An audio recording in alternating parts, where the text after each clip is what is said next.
If I asked you what happens at Christmas, what would you reply? Would you say that everyone puts up a big Christmas tree with lots of sparkly lights and all sorts of lovely decorations hanging off every branch? Or would you say that we all eat lots of food that mostly consists of us being allowed to eat more sweets than normal, which is very nice, or force-fed Brussels sprouts, which for most of us isn't quite so much fun? Or would you say something else entirely? Like Santa Claus, or a red-breasted robin, or a snowman, or perhaps the nativity scene with Mary, Joseph and the baby Jesus? Well, if you said the nativity, it's probably because you've sung Away in a Manger, a special Christmas song called a carol. That's what happens at Christmas. Songs, carols, choirs. Lots of people celebrate the Christmas season by singing joyfully, whether that might be about the baby Jesus or Christmas puddings. Christmas songs are traditionally called carols. That doesn't mean they're owned by a lady called Carol. No. The word carol was an old word that came from France. This in turn had its roots in a language called Latin, from where the word carola came. Tracing it back even further, the ancient Greeks had the word chorales, which described the community chanting or dancing that took place in groups to tell a tale in a theatre or to celebrate their religion. So you can see why it's easier to just say carol, can't you? The word carol actually means circle dance. So people used to dance in a circle to celebrate Christmas. Not all day long though, or they'd get very dizzy indeed. The singing part of this dancing came a bit later, and eventually the singing took over from the dancing. I mean, have you ever tried to sing and dance at the same time? You get out of breath. And you can't sing if you're puffing and panting from doing Christmas dancing.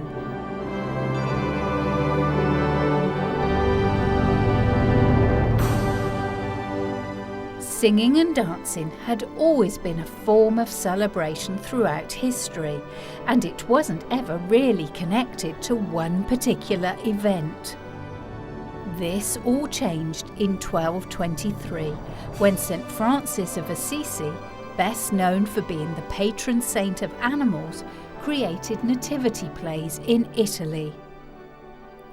These were plays that celebrated the birth of Jesus in the stable in Bethlehem that we see depicted on Christmas cards, books and in films to this day. The actors in these nativity plays would sing the story to whoever would watch, and try to sing it in the language that people watching would understand. These songs that help tell the story of the birth of the baby Jesus eventually spread from Italy to France, Germany, Great Britain, and all the other countries of the world. Did you know that Christmas was cancelled for quite a few years here in Great Britain? Yes, believe it or not, a powerful man called Oliver Cromwell, who had also managed to get rid of the king and be in charge of the nation, cancelled Christmas altogether in 1647. Cromwell was a deeply religious man who thought that singing and dancing in church and eating lots of fancy food was disrespectful, so he made Christmas illegal. Mind you, the ordinary folk of Britain were not going to give up their Christmas traditions without a fight, and they found lots of ways to get around Cromwell's new laws. To sing carols, they would gather together in secret, but if they were caught, they risked being sent to prison. Imagine that! Having to go to prison just because you sang "Deck the Halls with Boughs of Holly." Mind you, some people sing Christmas carols and songs so out of tune that they deserve to be locked up, don't they? Well, only till Boxing Day, perhaps. So, when were Christmas carols allowed out in public again? Well, it was during the reign of Queen Victoria, who was actually Britain's reigning monarch for more than 60 years. Christmas carols became popular again, and the tradition of singing door to door with little groups also began around that time. This then spread across the sea to America, where it is just as popular today as it is here at home. It's great fun to listen to Christmas carols and songs, and in this programme you'll be able to hear how these great seasonal favourites became so popular, as well as enjoying being able to join in. Let's start with "We Wish You a Merry Christmas" to put us all in a really festive mood.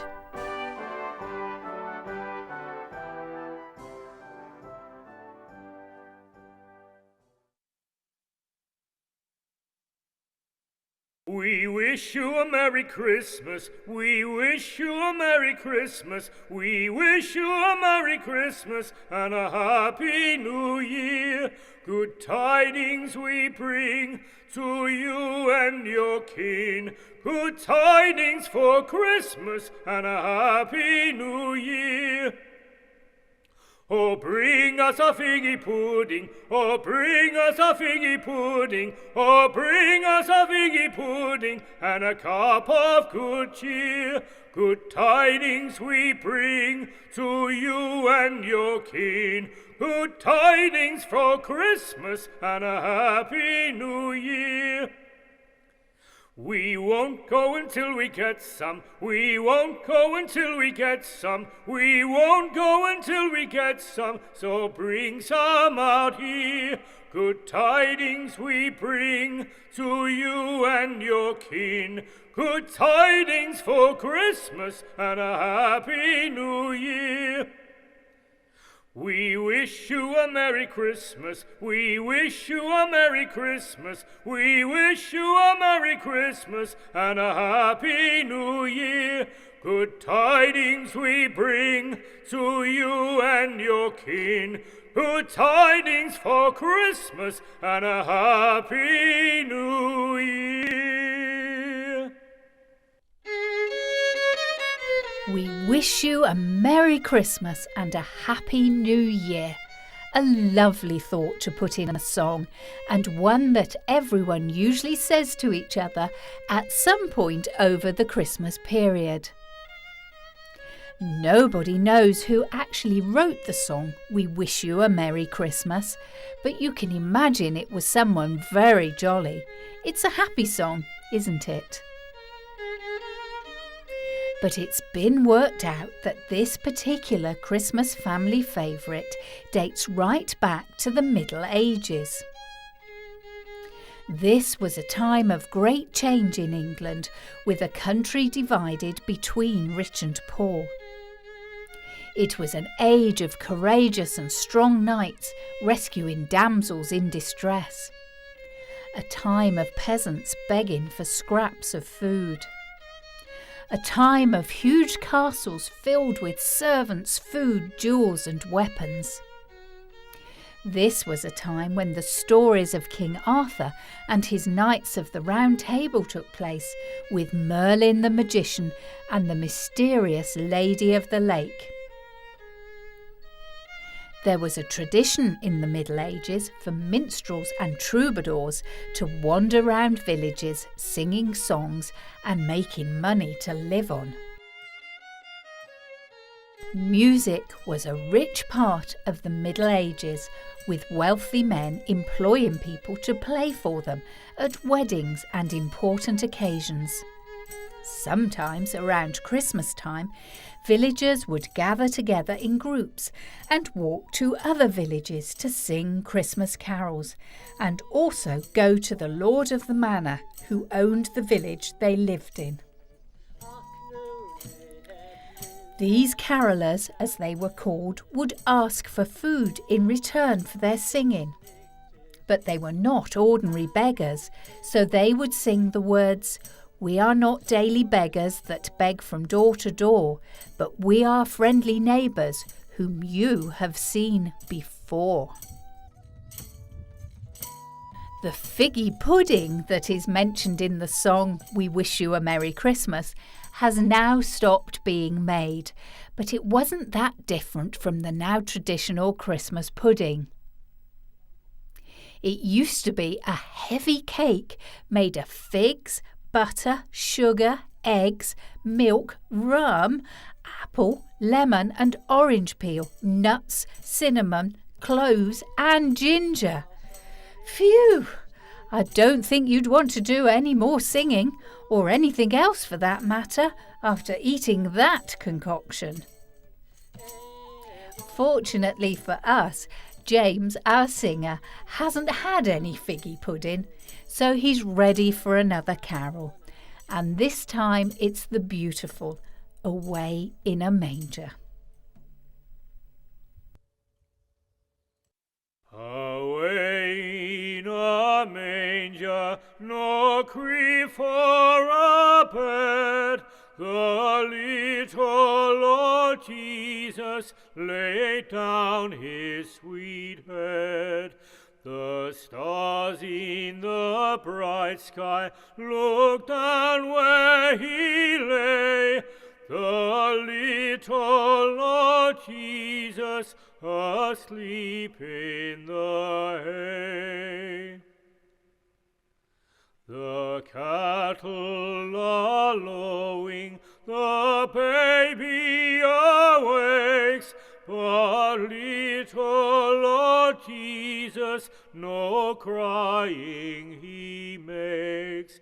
I love thee, Lord Jesus, look down from the sky, and stay by my side until morning is nigh. Away in a Manger describes the nativity scene absolutely perfectly. You can easily imagine the baby Jesus sleeping in the stable, snuggled up in a manger filled with warm hay, as Mary and Joseph take good care of him. For most of us, Away in a Manger is one of the first Christmas carols that we get to know, because it's very simple to learn. Also, if you listen carefully, it's a lullaby, which means it's perfect for mums and dads, just like Mary and Joseph, to sing to their babies to help them go to sleep. It's very peaceful and comforting, but the story behind this carol is a little complicated because it was written so long ago. The first two verses of Away in a Manger were found in a Lutheran Sunday school book in 1885. Lutheran is a word that means it is a form of Christianity based upon the teaching of Martin Luther. Follow me so far? Martin Luther was a 16th century priest who helped to make the church more understanding of ordinary people, and even the folk who weren't able to read or write could make sense of his teachings. In 1887, James R. Murray published the first two verses of Away in a Manger as a carol, and he called it Luther's Cradle Hymn. This made everyone think that it was a Christmas carol written by Martin Luther, but it wasn't. Confused yet?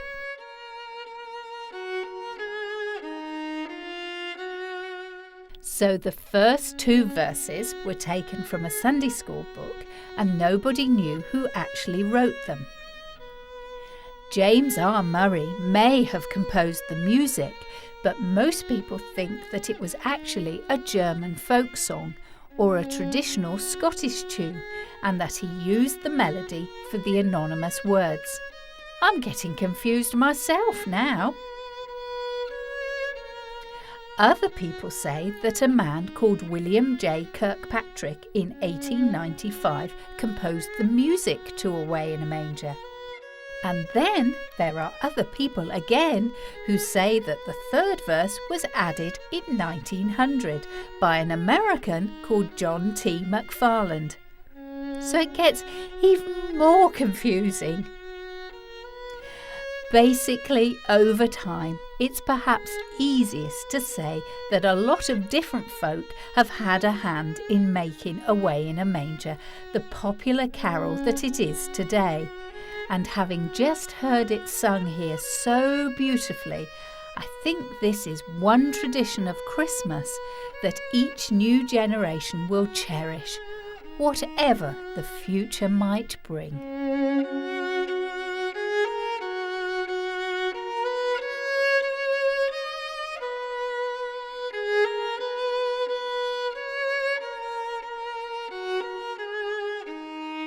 Now, if Away in a Manger has left you feeling a little sleepy, our next great Christmas song will definitely wake you up, because it's Deck the Halls with Boughs of Holly, especially if you join in with the fa-la-la-la-la bits. Deck the halls with boughs of holly, fa-la-la-la-la-la-la-la-la. 'Tis the season to be jolly, fa-la-la-la-la-la-la-la-la. Don we now our gay apparel, fa-la-la-la-la-la-la-la. Troll the ancient Yuletide carol, fa-la-la-la-la-la-la-la.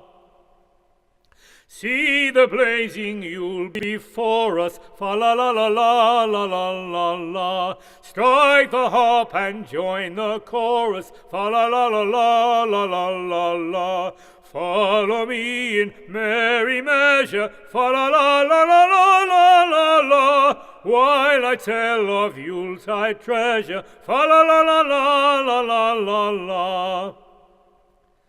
Fast away the old year passes, fa-la-la-la-la-la-la-la-la. Hail the new let lads and lasses, fa-la-la-la-la-la-la-la-la. Sing we joyous all together, fa-la-la-la-la-la-la-la. Heedless of the wind and weather, fa-la-la-la-la-la-la-la. Deck the Halls with Boughs of Holly is a song about the joy of Christmas. It's one of the few carols to not tell us about the nativity story, nor does it have a definite religious meaning. But it does tell us that we should be happy, kind, giving and peaceful at Christmas, which is what the true spirit of the season is all about, whatever faith you happen to follow. There are those who think Deck the Halls dates right back to the time of William Shakespeare, the great writer of plays and poems who lived in England hundreds of years ago, although others think it was written much earlier than this, in the Middle Ages, and sung by wandering minstrels, musicians who sang songs for a living, like the pop stars of their day.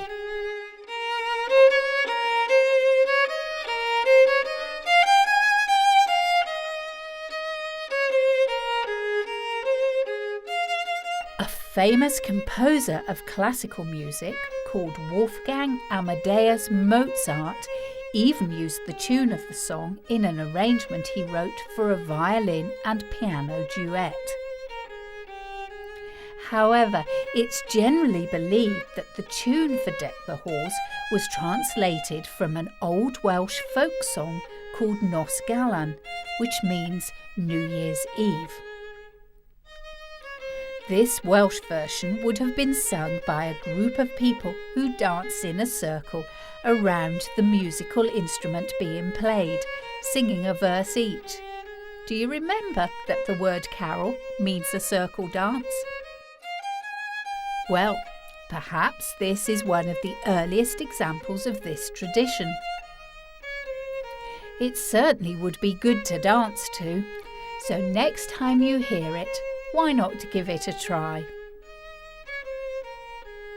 And while we're feeling so joyous, James has another rousing carol called Joy to the World to share with us.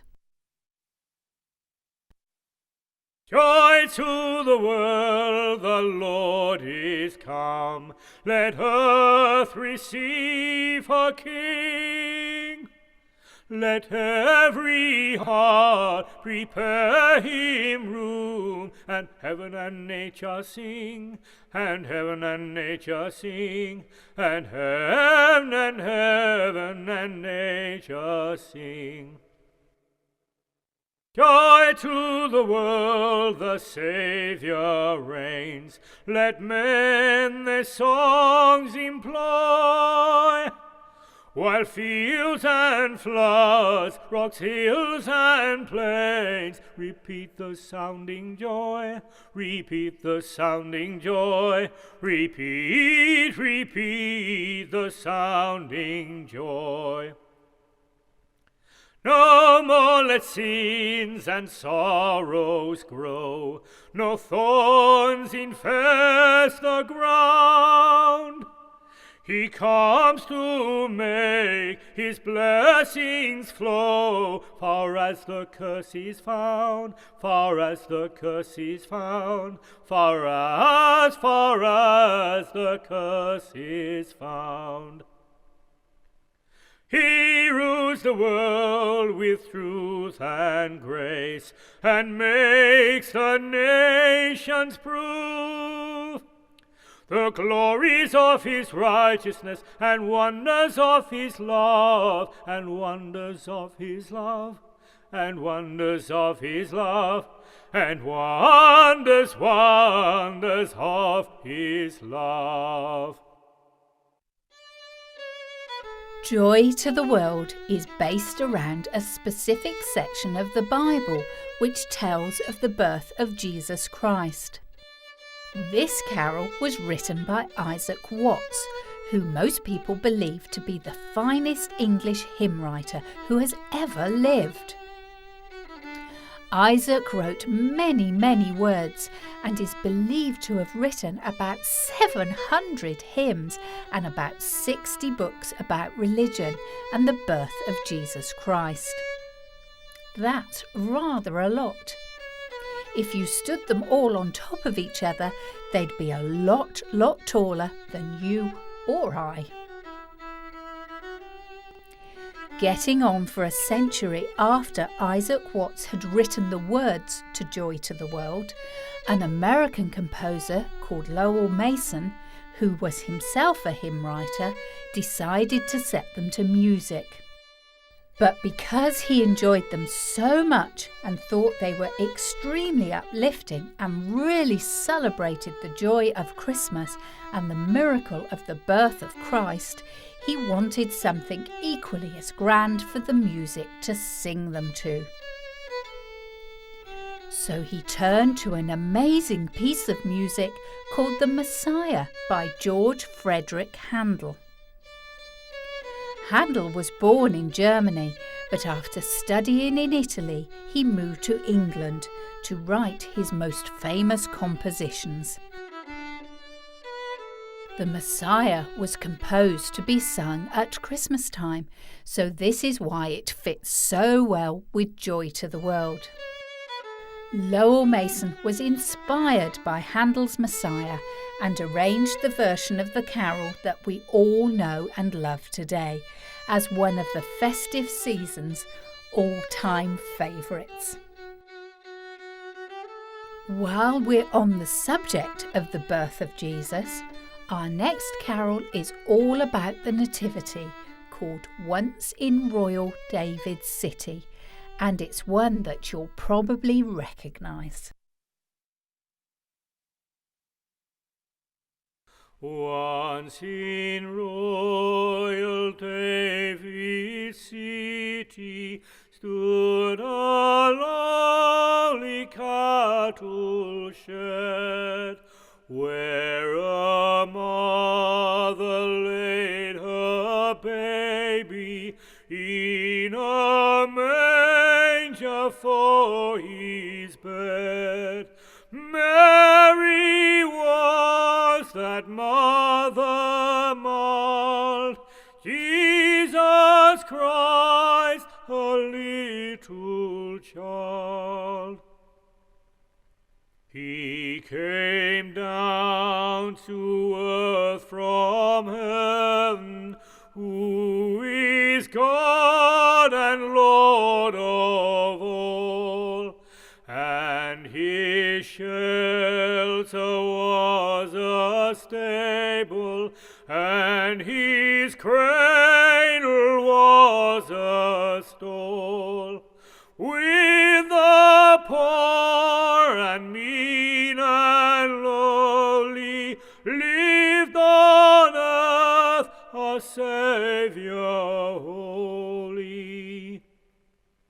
For he is our childhood's pattern, day by day like us he grew.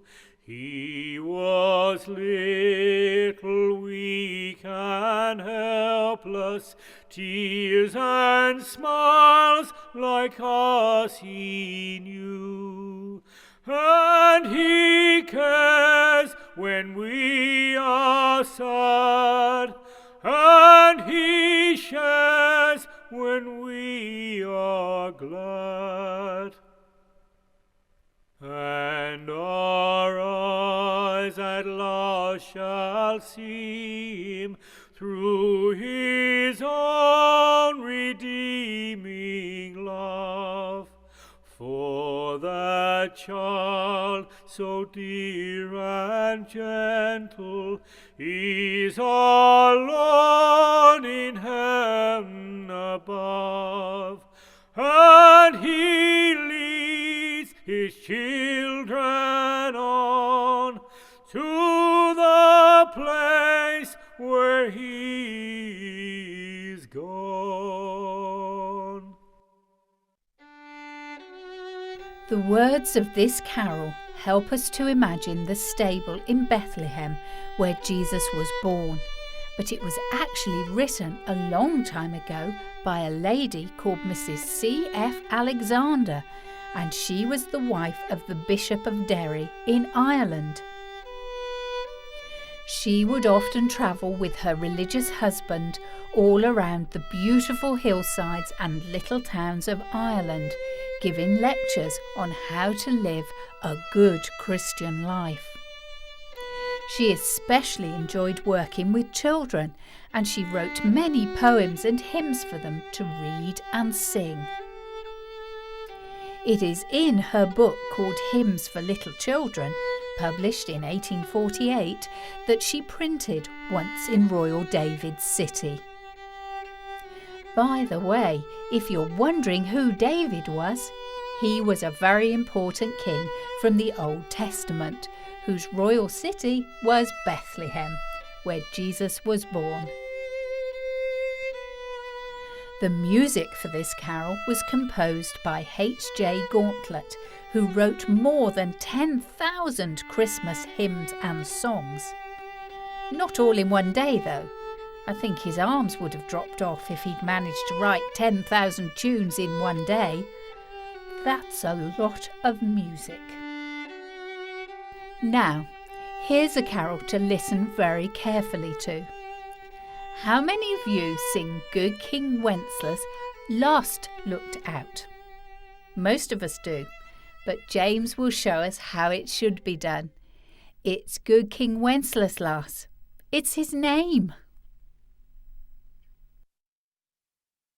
Good King Wenceslas looked out on the feast of Stephen, when the snow lay round about, deep and crisp and even, brightly shone the moon that night, though the frost was cruel, when a poor man came in sight, gathering winter fuel.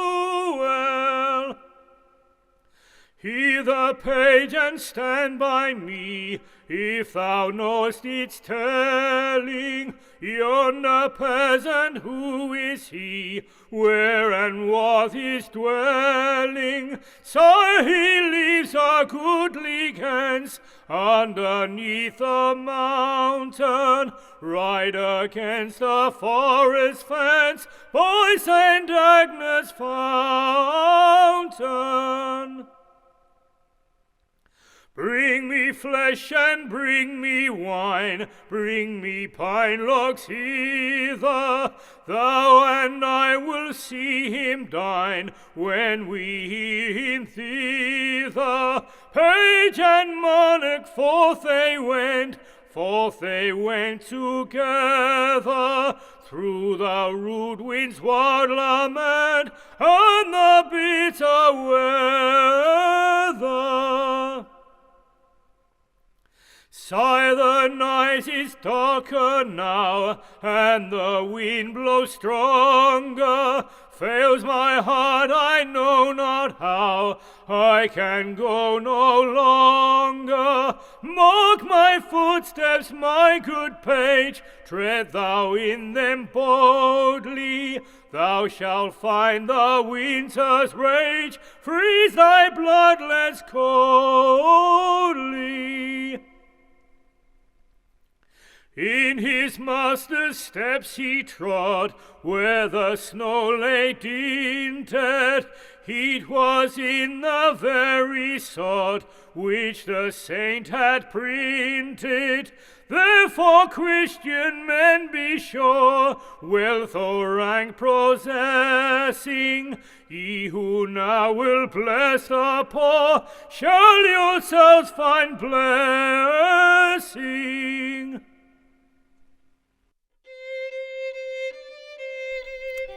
As you can probably guess, this king was a real person, and he lived a very long time ago in a country called Bohemia. Wenceslas was a good man who tried to follow the teachings of Jesus and was well known for giving food to the poor when they were starving and caring for the sick. Sadly, he was murdered by his horrible brother, who was very jealous of the king's popularity amongst his people because he wanted to take over ruling the country of Bohemia himself.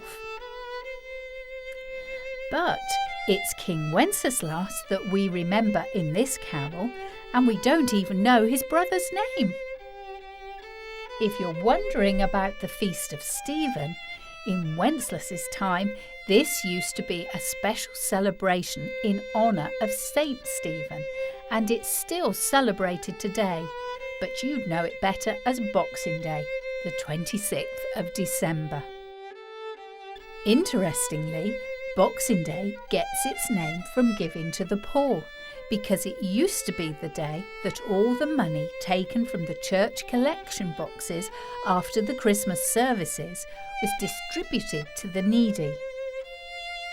In more recent years, the tradition has changed so that people like your paperboy, milkman, or perhaps the window cleaner get a tip at Christmas time, often called a Christmas box, to say thank you for their hard work throughout the year. Our next carol is a great favourite, and you might well have heard it sung in a different language, because it came originally from Germany. But James will sing "O Christmas Tree" in English for us.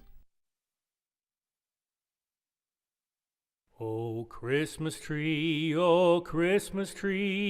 thy leaves are so unchanging. O Christmas tree, thy leaves are so unchanging, not only green when summer's here, but also when 'tis cold and drear. O Christmas tree, thy leaves are so unchanging. O Christmas tree, much pleasure thou canst give me. O Christmas tree, much pleasure thou canst give me. How often has the Christmas tree afforded me the greatest glee. O Christmas tree, much pleasure thou canst give me. O Christmas tree, thy candle shines so brightly. O Christmas tree,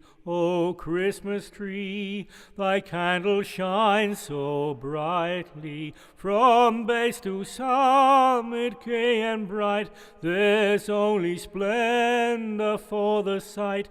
O Christmas tree, thy candle shines so brightly. O Christmas tree, how richly God has decked thee. O Christmas tree, how richly God has decked thee. Thou bidst us true and faithful be, and trust in God unchangingly. O Christmas tree, how richly God has decked thee.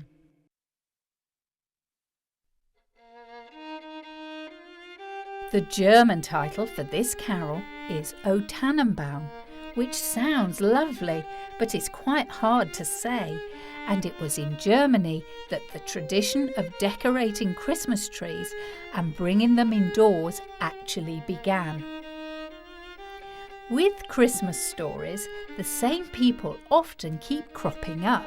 So can you remember Martin Luther from the Away in a Manger carol, who was a priest? Good, because he was also the first person to put lights on a fir tree. On a bright, starlit Christmas Eve, Martin Luther was out walking in the forest. They have a lot of those in Germany. And he looked up into the sky and saw the stars twinkling above the trees, and he thanked God for making the world such a wonderful place.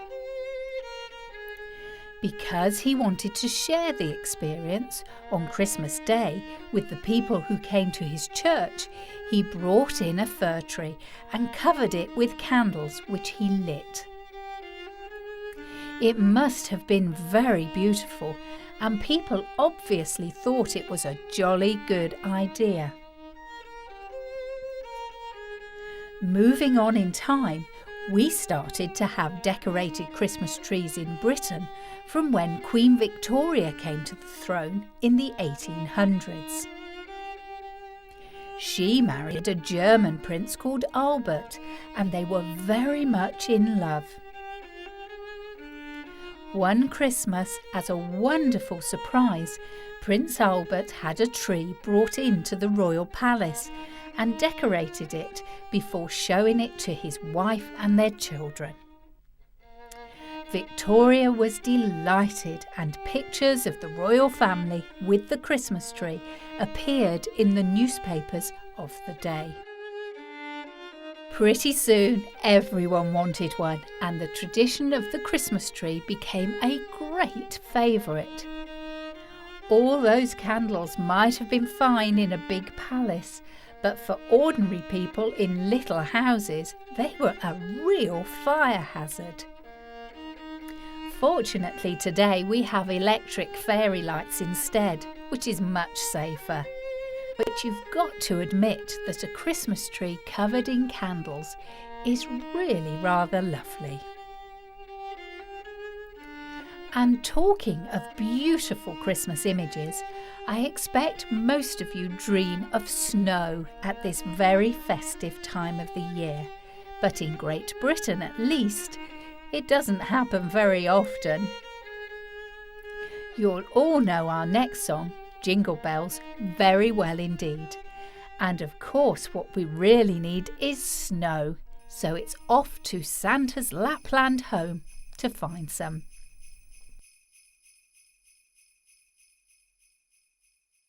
Dashing through the snow in a one-horse open sleigh, o'er the fields we go, laughing all the way. Bells on bobtails ring, making spirits bright. What fun it is to laugh and sing a sleighing song tonight. Oh, jingle bells, jingle all the way. Oh, what fun it is to ride on a one-horse open sleigh. Oh, jingle bells, jingle all the way. Oh, what fun it is to ride on a one-horse open sleigh. A day or two ago, I thought I'd take a ride, and soon Miss Fanny Bright was seated by my side. The horse was lean and lank, misfortune seemed his lot. We'd got into a drifted bank, and then we got upsot. Oh, jingle bells, jingle all the way. Oh, what fun it is to ride in a one-horse open sleigh. Oh, jingle bells, jingle all the way. Oh, what fun it is to ride in a one-horse open sleigh. Oh, jingle bells, jingle all the way. Oh, what fun it is to ride in a one-horse open sleigh. Oh, jingle bells, jingle all the way. Oh, what fun it is to ride in a one-horse open sleigh.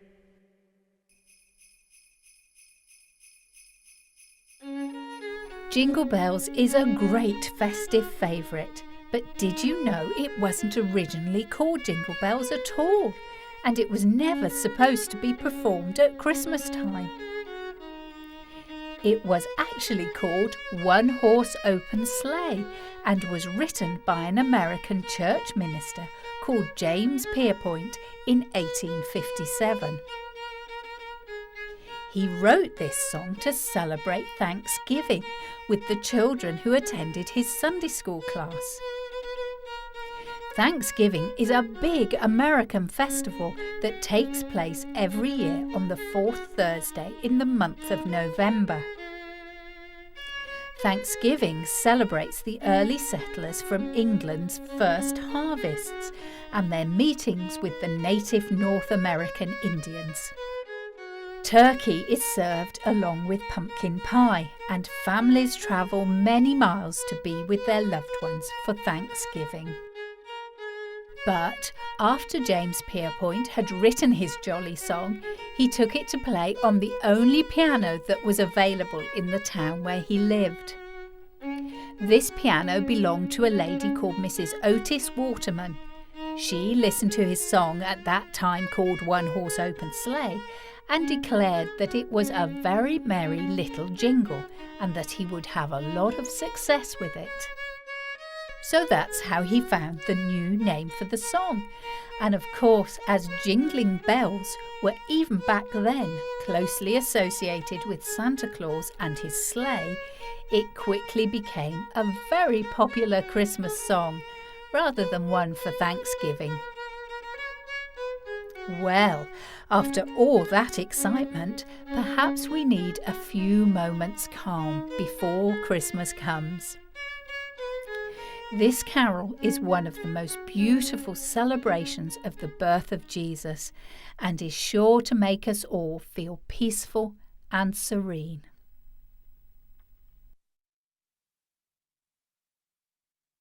Silent night, holy night, all is calm, all is bright, round yon virgin mother and child.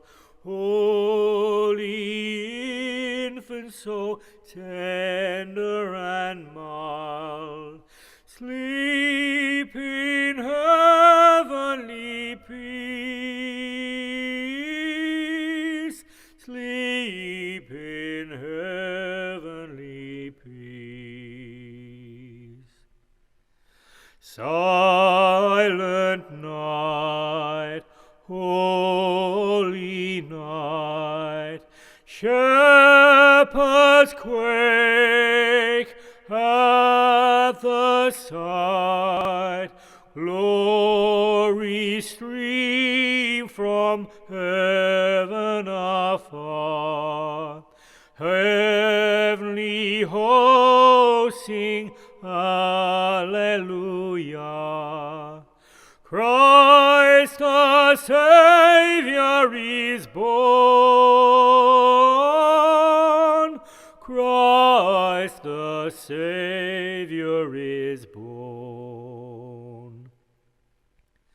Silent night, holy night, Son of God, love's pure light, radiant beams from thy holy face, with the dawn of redeeming grace. Jesus, Lord, at thy birth, Jesus, Lord, at thy birth.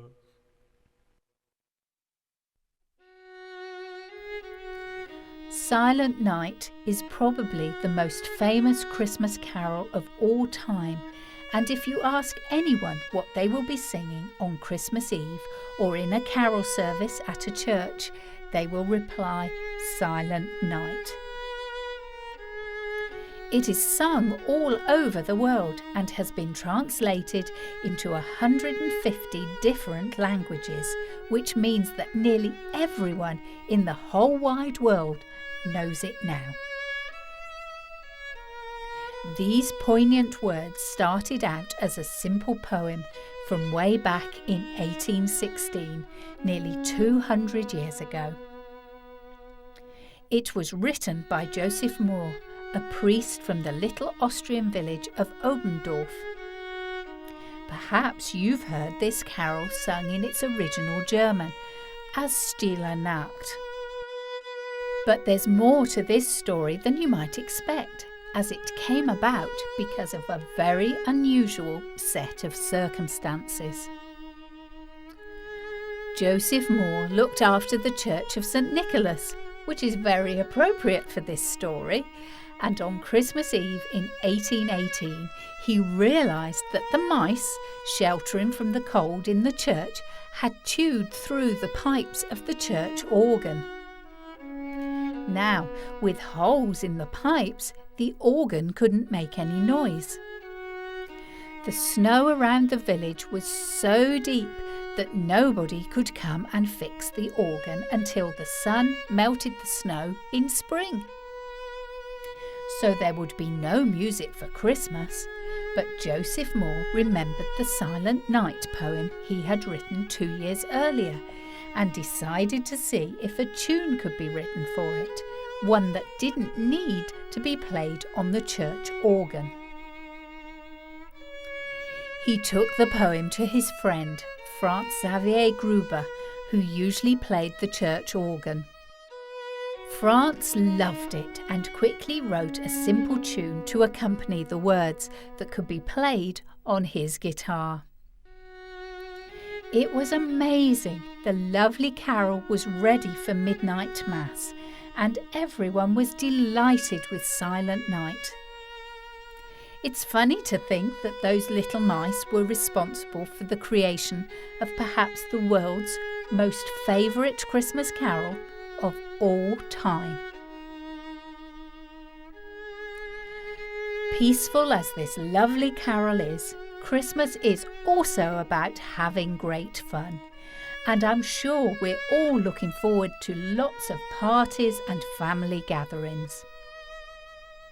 Sadly, our time enjoying these wonderful carols is running out, and we've just got one more song left to sing that you might well join in with at a festive celebration.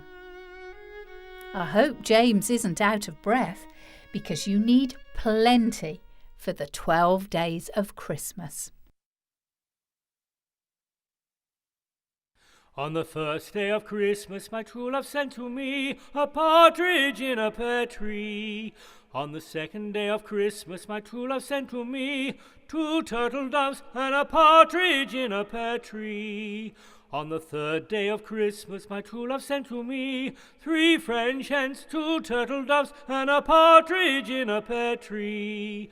On the fourth day of Christmas, my true love sent to me 4 calling birds, 3 French hens, 2 turtle doves, and a partridge in a pear tree. On the fifth day of Christmas, my true love sent to me 5 gold rings. 4 calling birds, 3 French hens, 2 turtle doves, and a partridge in a pear tree. On the sixth day of Christmas, my true love sent to me 6 geese a-laying, 5 gold rings. 4 calling birds, 3 French hens, 2 turtle doves, and a partridge in a pear tree. On the seventh day of Christmas, my true love sent to me 7 swans a-swimming, 6 geese a-laying, 5 gold rings. 4 calling birds, 3 French hens, 2 turtle doves, and a partridge in a pear tree. On the 8th day of Christmas, my true love sent to me 8 maids a-milking, 7 swans a-swimming, 6 geese a-laying, 5 gold rings. 4 calling birds, 3 French hens, 2 turtle doves, and a partridge in a pear tree. On the 9th day of Christmas, my true love sent to me 9 drummers drumming, 8 maids a-milking, 7 swans a-swimming, 6 geese a-laying, 5 gold rings. 4 calling birds, 3 French hens, 2 turtle doves, and a partridge in a pear tree. On the 10th day of Christmas, my true love sent to me 10 pipers piping, 9 drummers drumming, 8 maids a-milking, 7 swans a-swimming, 6 geese a-laying, 5 gold rings. 4 calling birds, 3 French hens, 2 turtle doves, and a partridge in a pear tree. On the 11th day of Christmas, my true love sent to me 11 ladies dancing, 10 pipers piping, 9 drummers drumming, 8 maids a-milking, 7 swans a-swimming, 6 geese a-laying, 5 gold rings. 4 calling birds, 3 French hens, 2 turtle doves, and a partridge in a pear tree. On the 12th day of Christmas, my true love sent to me 12 lords a-leaping, 11 ladies dancing, 10 pipers piping, 9 drummers drumming, 8 maids a-milking, 7 swans a-swimming, 6 geese a-laying, 5 gold rings. 4 calling birds, 3 French hens, 2 turtle doves, and a partridge in a pear tree.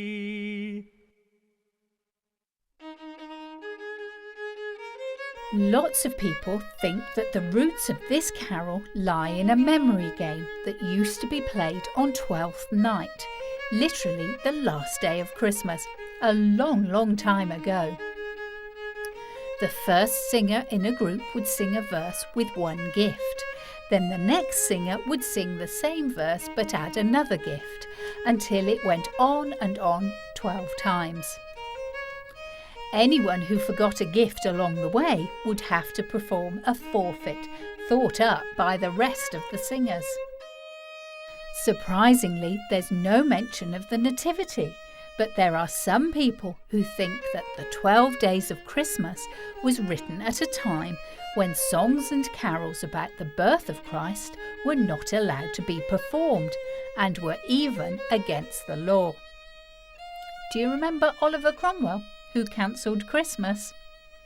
Well, it might have been during his time that people made up songs about the Nativity, but in disguise.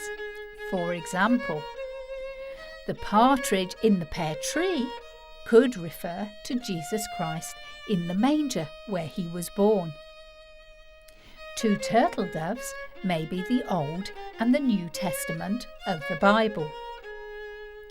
Three French hens might be either the three wise men or the three shepherds that visited the baby Jesus in the stable. Four calling birds suggest the four Gospels of the New Testament, written by Matthew, Mark, Luke and John. And so it goes on, which is really interesting, and however you look at it, does explain this very strange Christmas favourite. After all, if your true love sent you all those birds, animals and people making a real hullabaloo, I don't think they'd be your true love for very long. Well, our time listening to Christmas carols and songs really is at an end. And hopefully you'll now know a lot more about some of your favourites and be able to amaze your friends and family with fascinating festive facts about these old seasonal traditions. All that remains now is to wish each and every one of you a very happy Christmas and a joyful New Year. I'm Liam Dale, and on behalf of Horse and Country Television, we'd like to wish you a very Merry Christmas and a Happy New Year. How many of us, young and old alike, drift off into peaceful Christmas slumbers, wishing they could travel to Lapland and see Santa Claus? Well, now's your chance. Have a very happy Christmas. And whatever you do, remember to hold on tight.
little ones, and big ones, and middle-sized ones.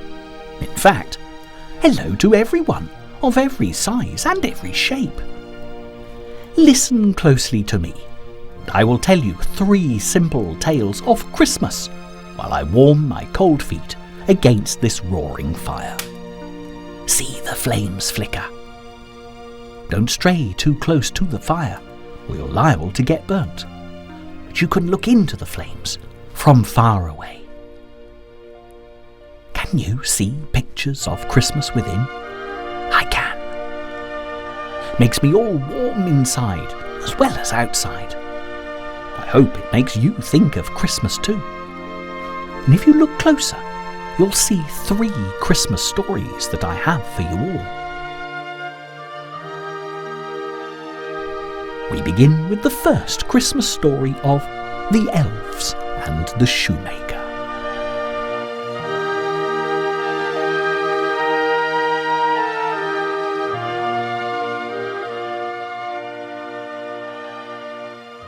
In a tiny village called Tranquil Repose, tucked away in the land of make-believe, lived a hard-working shoemaker. The shoemaker owned the smallest shop in the village, where he made wonderful shoes. He was the best shoemaker that had ever lived. But as Christmas approached, he wasn't very happy. In fact, he was as sad as a church mouse that has lost its cheese. For a whole year, the shoemaker hadn't sold a single pair of shoes. The rent that he paid for his shop was due, and he had hardly any savings left, so things were looking very gloomy indeed. As Christmas approached, he could hear children singing Christmas carols outside in the street, holding lanterns that passed by his window like slow-moving shooting stars.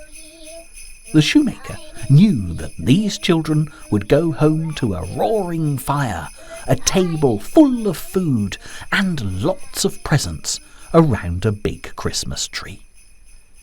He imagined what it would be like to be surrounded by family and friends, enjoying a Christmas dinner of a golden turkey, a steaming dish full of vegetables, and a jugful of chocolate brown gravy. His stomach rumbled, and he looked around at what he'd got this Christmas. Nothing. Nothing at all. The shoemaker's shop was very bare. All that he owned was a big old table where he made the shoes that he tried to sell, and an old wicker chair for his customers to sit on. That was it. There was no tinsel, or Christmas cards, or mistletoe, or a Christmas tree. The shoemaker sat at his table and looked at the last piece of leather he owned. Sadly, a whole family of rats had nibbled away at all of his other pieces of leather. He'd opened his leather box as Christmas was approaching, just so that he could make more shoes for people to buy as presents at Christmas time, and all he found were half-eaten pieces of leather. If he had made shoes from these, the holes would have let the rain in, and everyone would have had wet socks, or even worse, wet feet. So, with his last piece of perfect leather, he cut out a pair of shoes. The shoemaker had not eaten for several days, as he didn't have enough money to buy even a loaf of bread, and he was too tired to sew the shoes. He went to bed, leaving the shoe leather to be sewn the next morning. He blew out his candle, and the shoe shop was darker than the blackest night. In the distance, as he began to climb into his bed, he could hear the carols of Christmas and the church bells ringing. The next morning, when the sun rose bright and early, so did the shoemaker. He put on his apron and his glasses before returning to his table to sew the shoes. But when he got there, he was astonished to find that the shoes had already been made. There they were, He scratched his head and raised an eyebrow. Had he made a mistake? He was sure that he hadn't made the shoes before he went to bed. He looked around his empty shop, but could see no sign of anybody else. That's very strange, he thought, and he picked up the shoes and examined them. These shoes are the best shoes I have ever made, he thought, and I didn't make them. He laughed out loud, and just as he did, the bell on his shop door tinkled along with his laughter.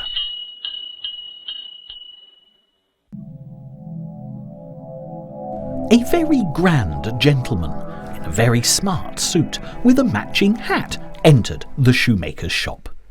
He explained to the shoemaker that he was visiting from a nearby village, looking for a pair of new shoes to wear to church on Christmas Eve, and he hadn't been able to find a decent, well-made pair anywhere.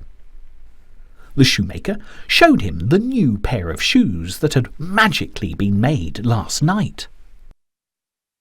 The man smiled broadly and sat down in the old wicker chair to try them on. The shoemaker kept his fingers and even his toes crossed, hoping that the miracle shoes would be the right size. And guess what? They were! The happy customer did a little dance around the table just to make sure, and the shoes fitted him perfectly. He was so happy that he paid the shoemaker twice what the shoes were actually worth.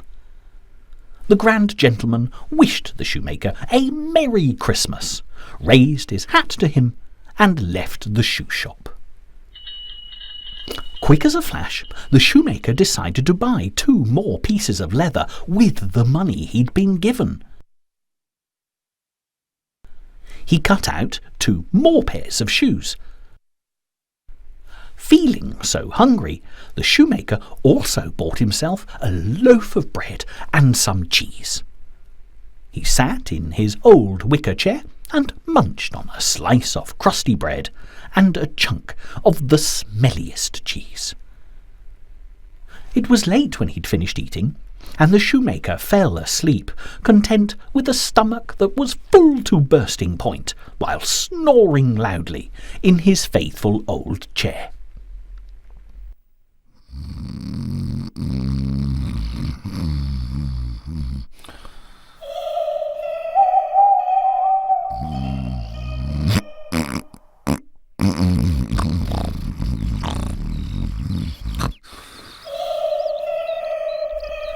In the morning, when he awoke, he stretched, yawned, and climbed out of his chair, rubbing his eyes as he wondered if the events of yesterday had been only a dream. When he turned to the table, he knew this was no dream, because the 2 pairs of shoes that he had cut out the night before had been transformed. Perched jauntily on the table were 2 pairs of the most beautiful ladies' shoes he had ever seen. They were magnificent, with perfect little stitches, and the shoemaker couldn't believe his still sleepy eyes. As soon as he picked them up to take a closer look, the doorbell tinkled just like it had the day before, as someone pushed the shop door open and entered. The shoemaker turned to see who it was. Inside his shop were 2 elegant ladies wearing fine gowns that made the poor old man think that they must be very rich. The beautiful young ladies waved hello to the shoemaker, and he waved back. "We were sent here by our father, who said we should buy shoes for Christmas," said one of the beautiful ladies, and the other agreed. "And may I ask who your father is?" said the shoemaker. "Do I know him?" he asked politely. "You sold him a pair of wonderful shoes yesterday, so that he could walk to church on Christmas Eve, and he so loves them that he has sent us here to be fitted with shoes as well." The shoemaker could not contain his happiness, and grinned as wide as his mouth would stretch. He now knew why 2 pairs of ladies' shoes had appeared by magic, and he showed the ladies the gorgeous creations that had been made overnight, and the ladies were as happy as the shoemaker. Without even trying them on, they both kissed him on the cheek and paid him twice the money he asked for. They skipped out of the shop and left the shoemaker leaning against the table, smiling away to himself and shaking his head in disbelief. I still don't know who sneaks in at night whilst I'm asleep and makes these shoes, he thought. I wonder if they'll do it again.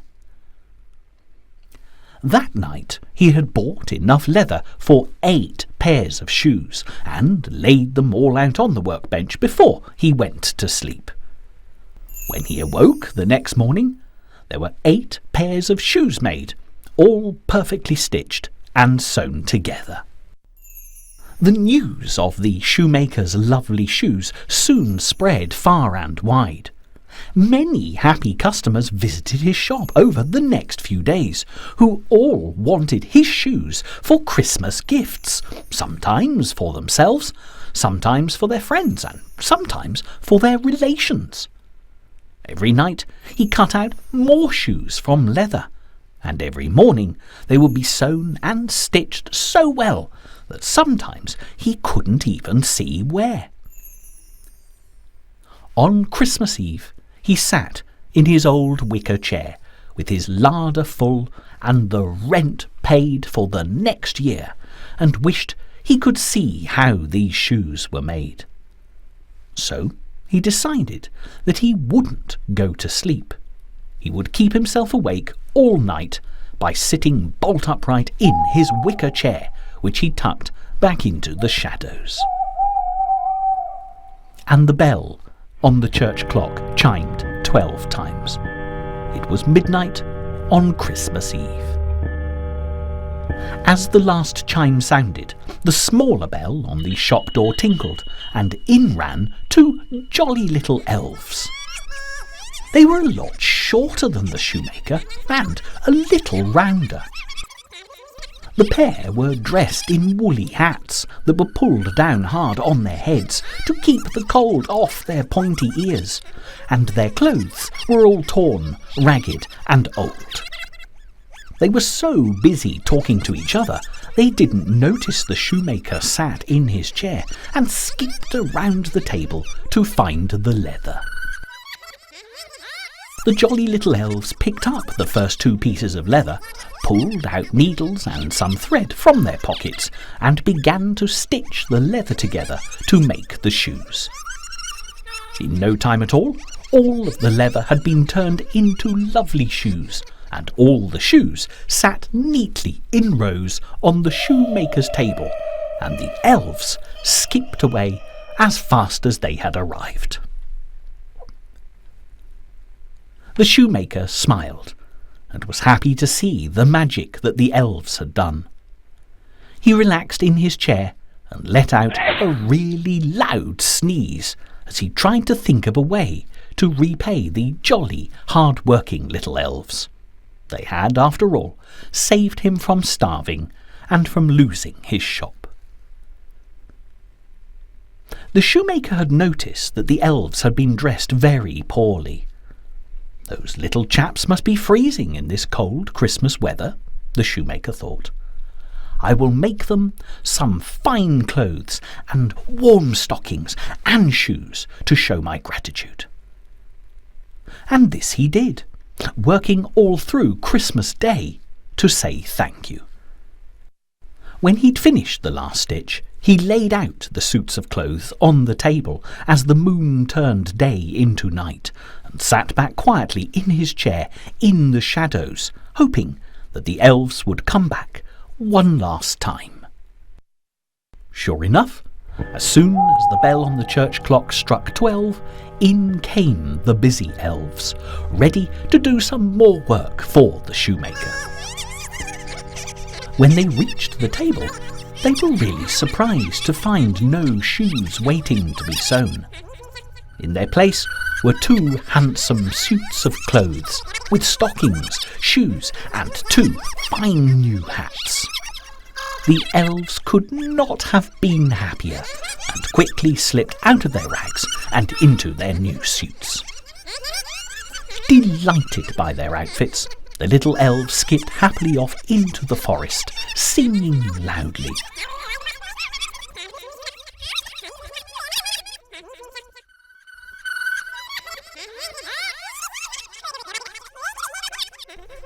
One good deed deserves another, that's what we were told by Mother, and every time a gift you give, a thanks is what you end up with.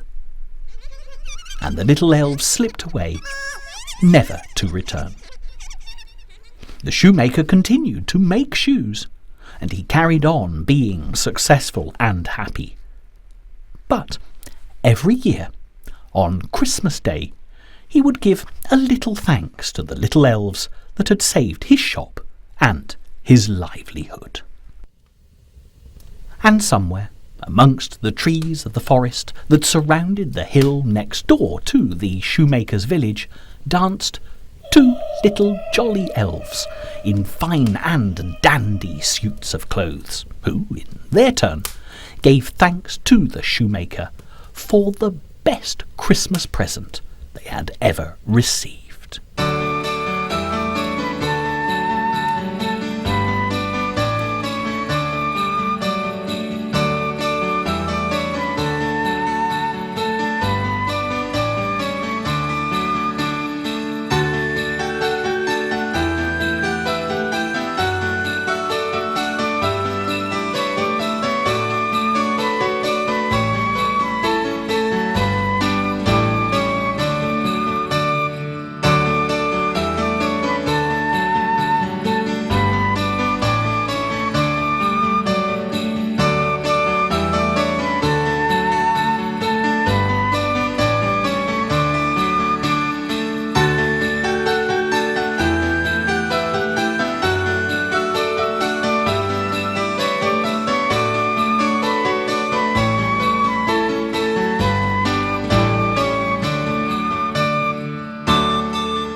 Christmas just wouldn't be Christmas without gifts and thank yous now, would it? I hope you all say thank you when you get given Christmas presents. Do you know, I can feel a bit of a chilly wind blowing through my house. I think this next story might be a little bit scary, so you might want to hold someone's hand while you watch and listen to The Spirits of Christmas.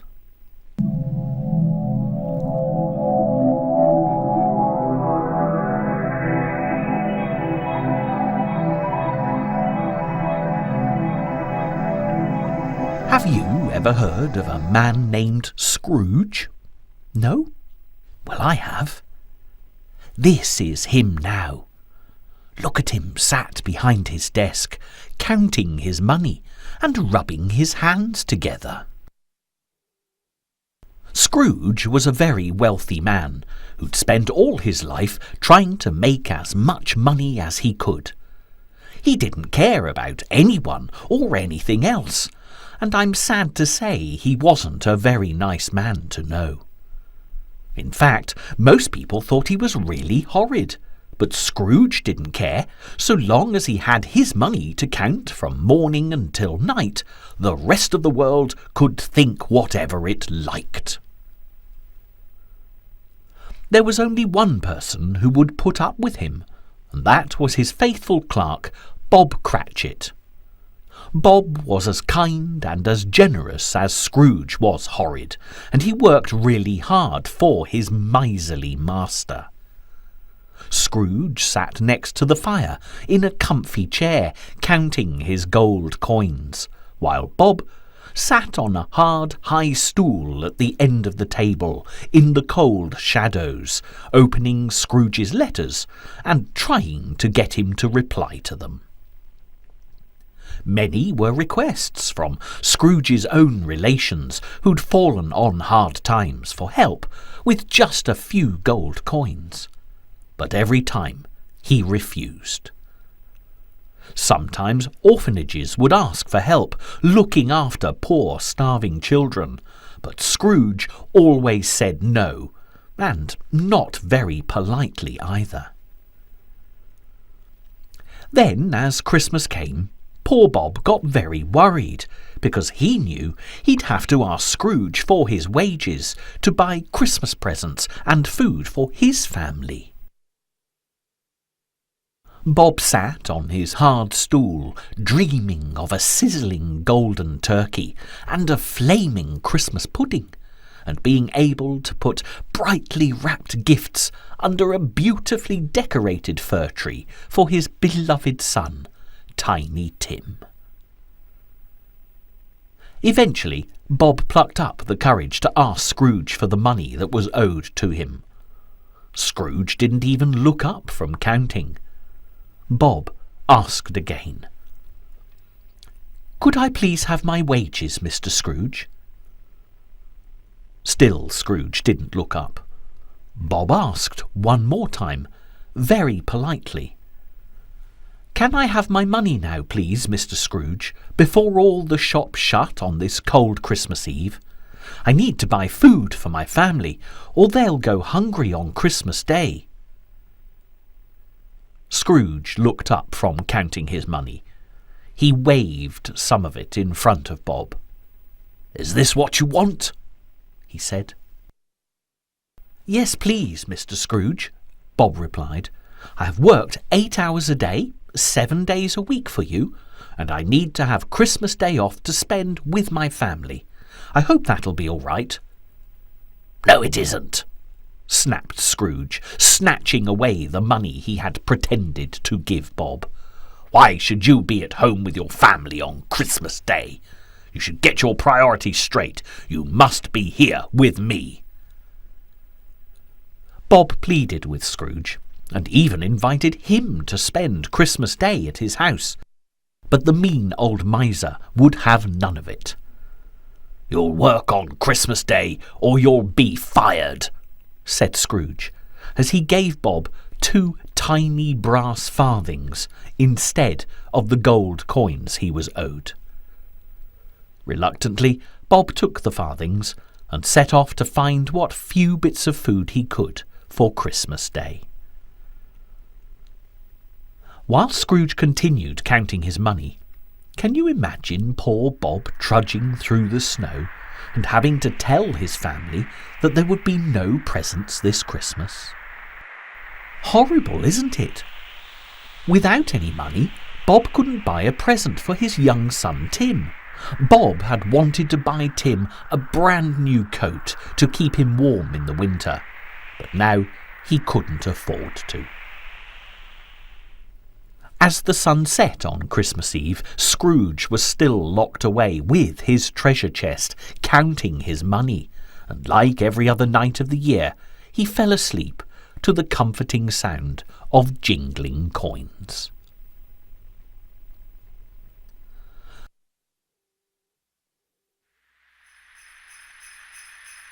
Then Scrooge awoke with a start and looked up to see not Bob Cratchit sat upon the hard stool, but instead a man dressed from top to toe in red, with a white beard and very black boots. Yes, you've guessed, it was Father Christmas. But he wasn't smiling like he usually does. "Mr. Scrooge," said Father Christmas, pointing a finger. "Yes," said Scrooge, gathering up his money and clutching it to his chest like it was a baby. "You are a mean, nasty, horrible man. You would not give poor Bob more than 2 brass farthings for Christmas, even after he'd worked very hard for you all year, and that isn't fair.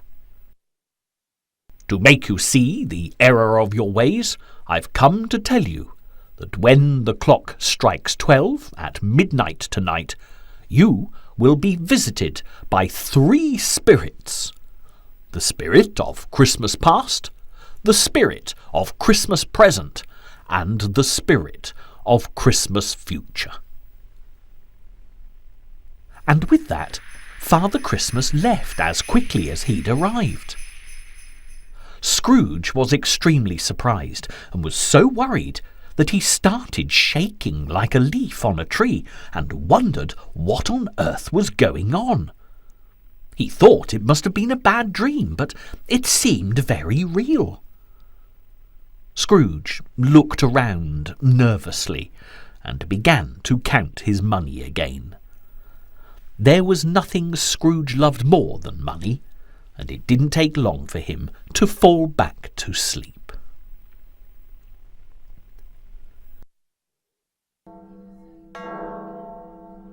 As the clock struck midnight, just as Father Christmas had predicted, Scrooge awoke, but not because of the chime. No, this time someone else was sitting on Bob Cratchit's stool, demanding that Scrooge listen to what she had to say. "I am the spirit of Christmas past," said the ghost, for that is what she was. "And I've come to help you see the true meaning of Christmas." Scrooge looked angry.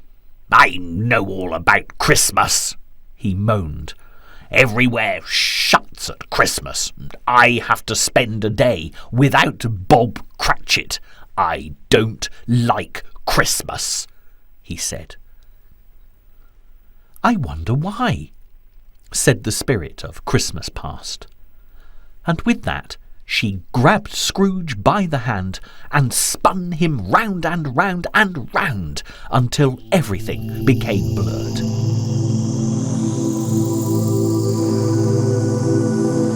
The next thing that Scrooge knew was that he was flying through the air, and as the clouds, sprinkled with magic dust, flashed before his eyes, an image appeared before him of a young man looking very sad. The ghost asked Scrooge if he recognised the unhappy fellow, but the mean old miser said he'd never seen him before in his life. But he was lying. He knew perfectly well it was himself, Mr. Scrooge, as a young man. "You do know him," said the ghost, "and you know why he's crying. It's you. And the beautiful girl who you wanted to marry turned you down to become the wife of a very rich man on a Christmas day long, long ago." "But what am I saying?" asked Scrooge. "I can't hear, and I certainly can't remember." The spirit of Christmas past waved her hand, and Scrooge clearly heard the words. "She loves me.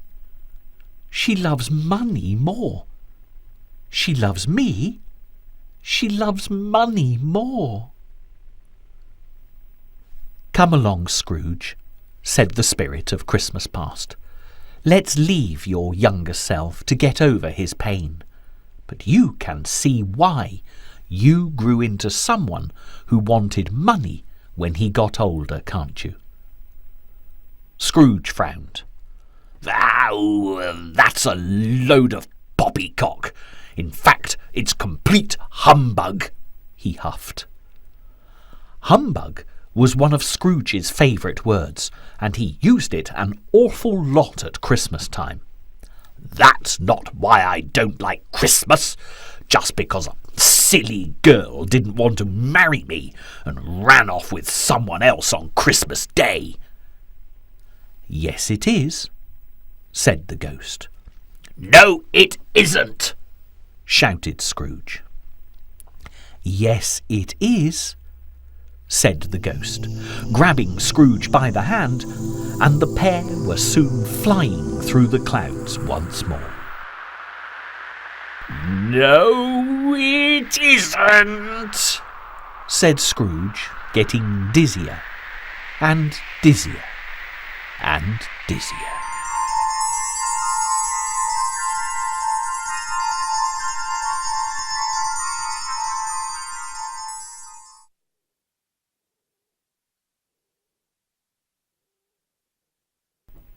Scrooge was back in his room again, and lay asleep with his head upon his treasure box, cuddling his money as if it were a precious child.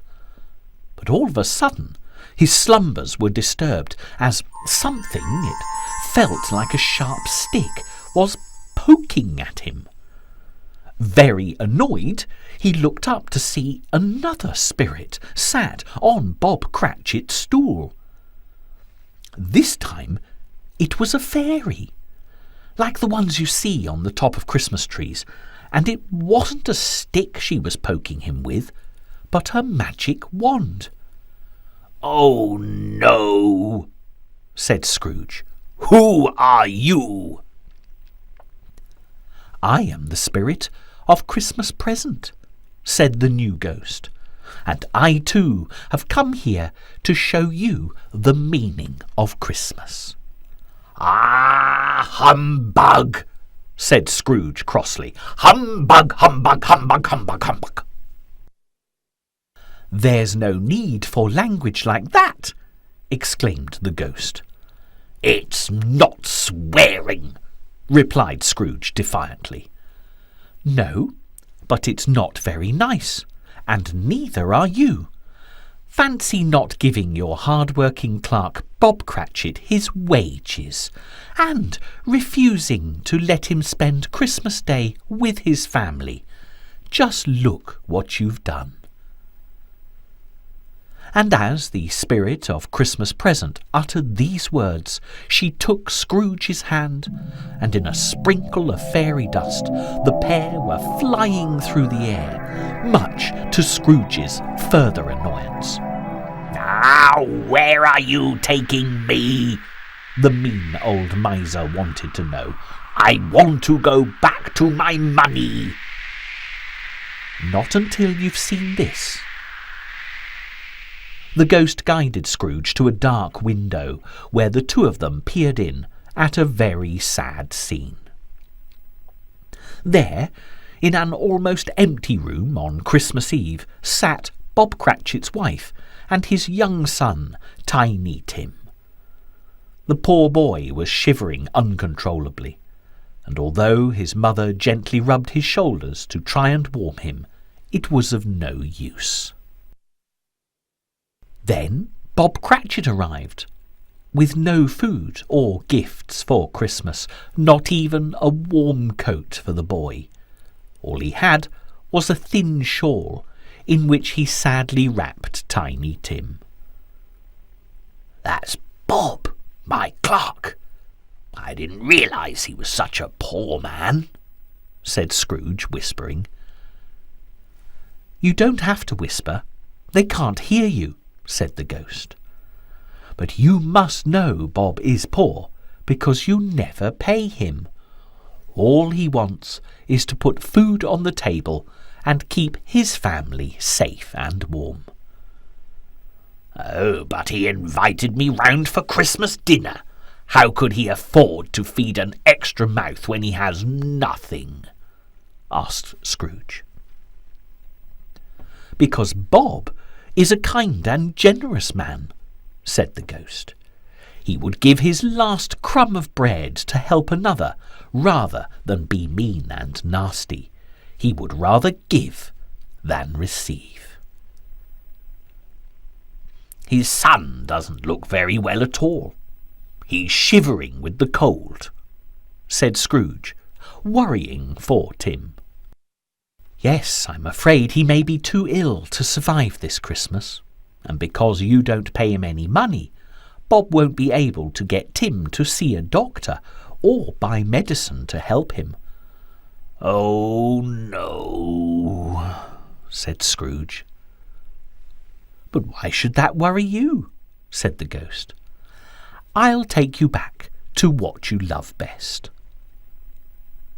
And with that, Scrooge and the spirit of Christmas Present took to the skies once more, until yet again Scrooge found himself asleep upon his treasure chest.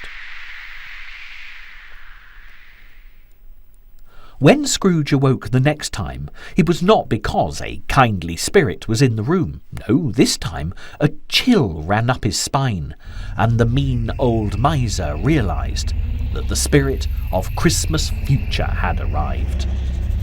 Dressed all in black from head to foot, this ghost, which really frightened him, led Scrooge away from his money and once more into the sky, high above the clouds.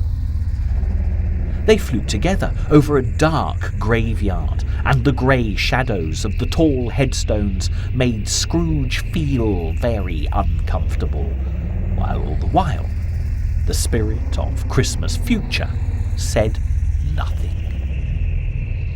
Eventually the pair stopped, and Scrooge stared in disbelief at the name Tiny Tim carved unmistakably on the gravestone where they'd come to rest.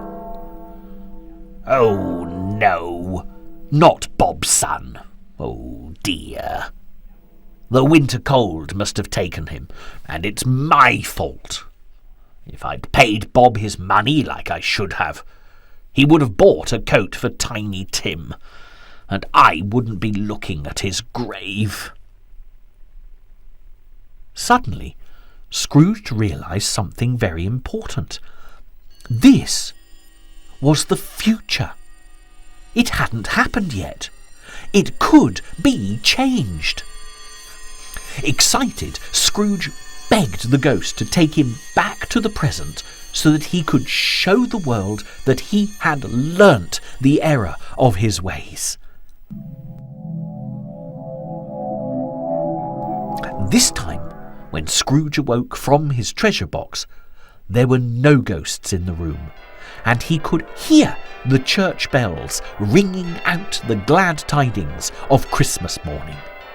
In a flash, Scrooge had collected together all manner of wonderful things, including a plump golden turkey and a flaming Christmas pudding, not to mention presents, mince pies, crackers, and even a beautifully decorated tree. It took a great many of Scrooge's golden coins, but this time he didn't care, and he had the Christmas goodies rushed around to Bob Cratchit's house. Nobody was more surprised and delighted at the arrival of Scrooge, bearing gifts, than Bob Cratchit and his family, and they welcomed him into their home. Scrooge had the nicest Christmas he had ever known, and when the day was over, he did not go back to his nasty ways. In fact, he became like a second father to Tiny Tim, bringing him warm clothes and good food so that he could become fit and well. Every Christmas after that, Scrooge always spent with the Cratchits, and the spirits that had visited him on that cold and frosty Christmas Eve never returned to haunt him again. And the only visits that Father Christmas made to Scrooge were to leave gifts under the beautifully decorated tree that he put up every year, which was a very good thing indeed.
Well, that was a nice little story, wasn't it?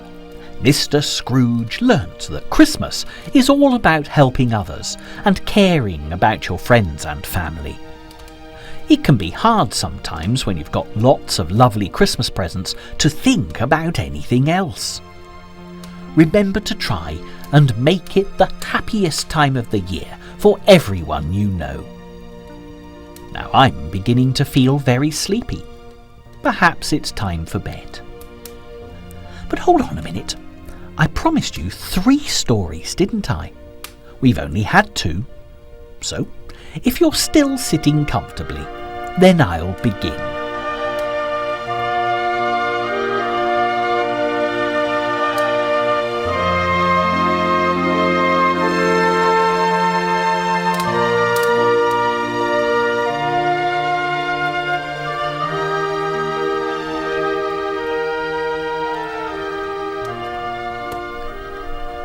This story is called The Day That Santa Was Kidnapped, and if that sounds a little bit worrying, have no fear.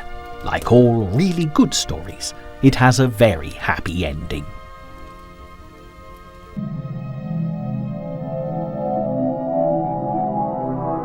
Now, we all love Santa Claus, whether we're small or big, young or just young at heart, and even nasty old Mr. Scrooge found out that Santa is a very good fellow to know.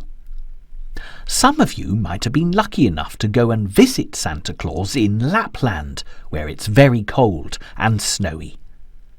You've probably heard a lot of tales about Santa Claus, but did you know he's based on a real saint?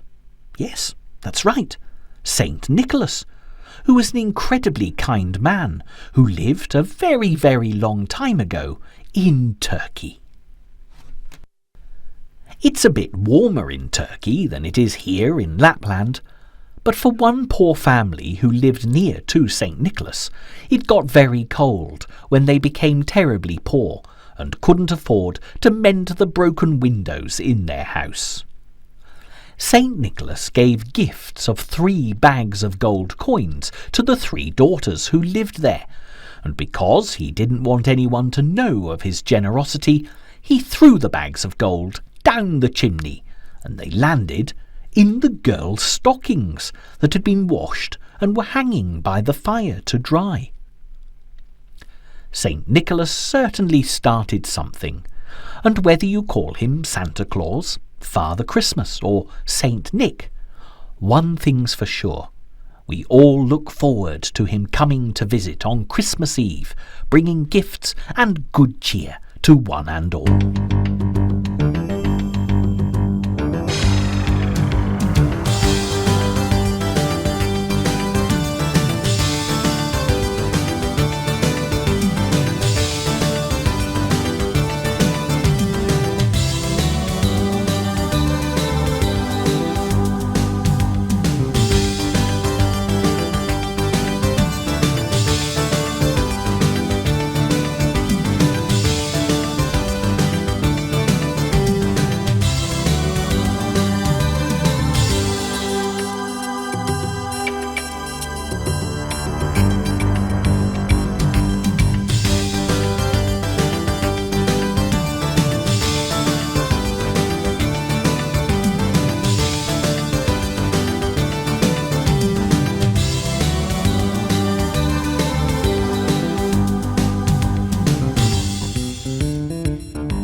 Come with me, down into Santa's cave. deep beneath the ice and snow, where he's enjoying a well-earned rest, snoozing and snoring behind his newspaper. Everything is ready. The parcel's packed and labelled, and you might even spot one with your own name on it, which would be very exciting. The reindeer are ready to pull Santa's sleigh with the presents in Santa's sack to places like France, India, America, Great Britain, and everywhere else you can possibly think of all around the world. Now, here's a question you might have wondered about. How does Santa get all of those parcels in his sack? After all, it would have to be a sack almost as big as the world itself to carry something for everyone. Here are two lovely new words for you. Santa's sack is dimensionally transcendental, and even the white-haired old fellow himself has trouble saying that. What this means is Santa's sack is much bigger on the inside than it looks from the outside, and no matter how far you reached your hand down into it, you'd never get to the bottom, which is very nice to know. But one day, it looked as if even a dimensionally transcendental sack wouldn't be much help to Santa when two naughty goblins decided to kidnap him.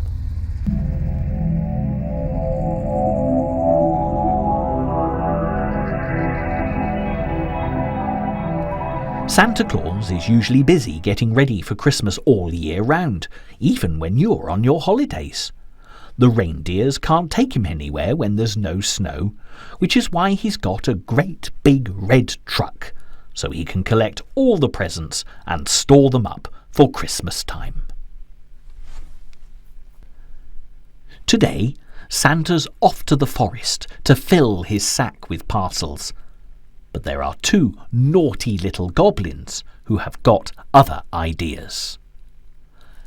Scaramouche Selfish and Griswold Greedy are two goblins who used to work for Santa, but they wanted to keep all the presents for themselves, which wasn't very nice now, was it?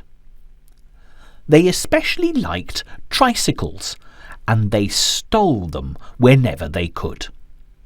But look at them! They're far too big to ride tricycles, and this has made them very, very cross. One day, Scaramouche Selfish and Griswold Greedy decided that it was all Santa's fault, and they hatched an especially naughty plan to get their own back. If they could kidnap Santa and steal his sack, the presents would be all for them, and even the best-behaved children in the world would get nothing.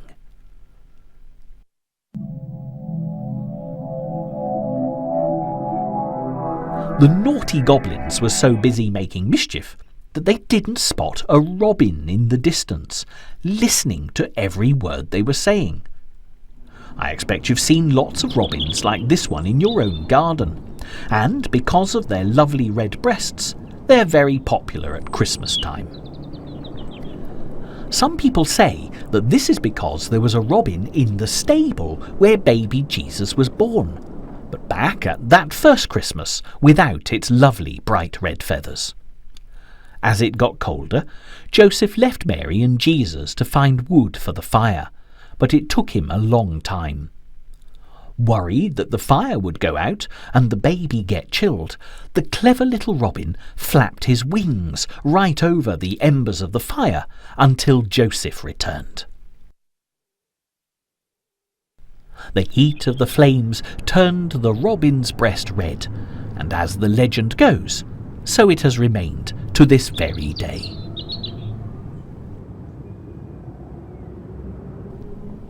Well, returning to our story, the little robin that overheard the goblins planning to kidnap Santa flew straight to the big man himself and told him what Scaramouche Selfish and Griswold Greedy were plotting. The robin was very surprised when Santa just laughed and laughed.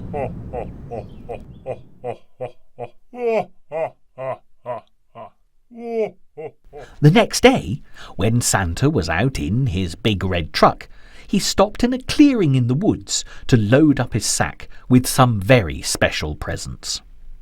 All the time he was working, the naughty goblins were watching him and sneaking closer and closer to Santa. In the blinking of an eye, they grabbed him and tied him to a tree. Then they set to work on his sack of presents, tearing off all the wrapping paper as fast as they could. But can you believe it? All the time, Santa was rocking with laughter and chuckling away to himself. Scaramouche Selfish and Griswold Greedy were far too preoccupied to notice what Santa was doing, yet they soon realised that they'd been tricked. The goblins got crosser and crosser with every gift they opened, because Santa's dimensionally transcendental sack was full of empty boxes. And as all you clever folk already know, the greedy little goblins would never get to the bottom of it. As soon as Santa was happy that the goblins had realised that they'd been tricked, he simply raised his arms and broke free of the tree, because there's never been a rope made that can hold Santa Claus prisoner. By the time Santa had told the goblins that they were very naughty, Scaramouche Selfish and Griswold Greedy were really sorry for what they'd done and started to cry. But Santa Claus is always kind, and after all, it was still summertime. As the goblins sloped off into the woods, Santa told them that if they could behave themselves very nicely until Christmas, there would be a present in his sack for each of them. One labelled Scaramouche and the other Griswold, so they could forget all about their naughty names and just keep the nice ones. Now, I don't know what happened, because the goblins haven't been seen since. But I think that probably just for once they did as they were told. Don't you?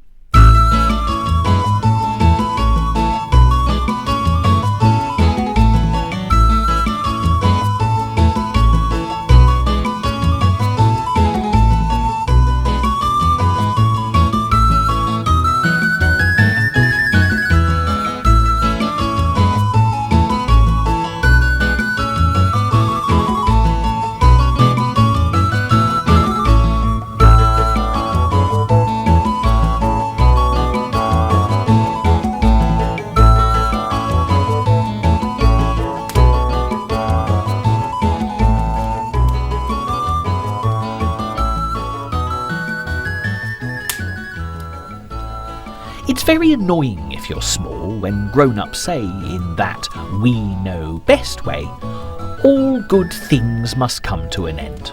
But sadly, in the case of our Christmas stories, it's true. The big book of magic tales is closing for another year, and we hope you've enjoyed the fun.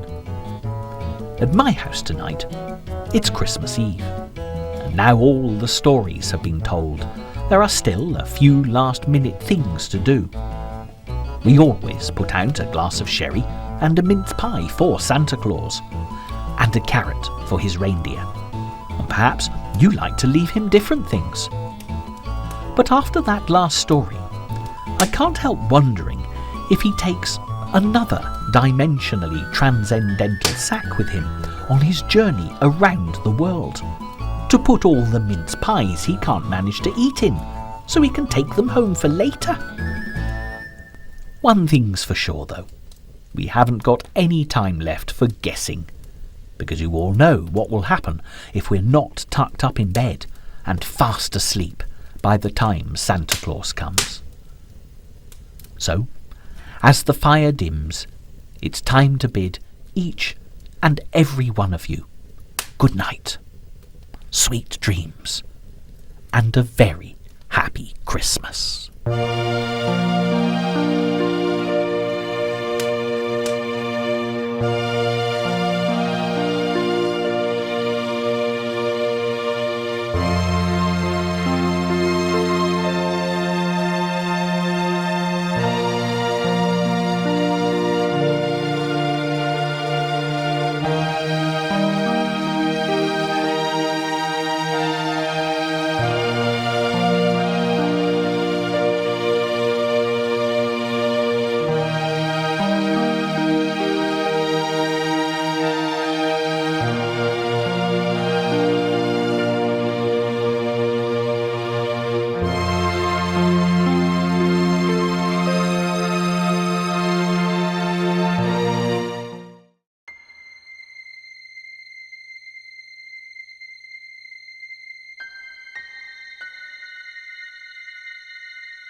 This is the story of a ghost that haunted a Welsh castle for some considerable years, back in the deep, dark depths of history.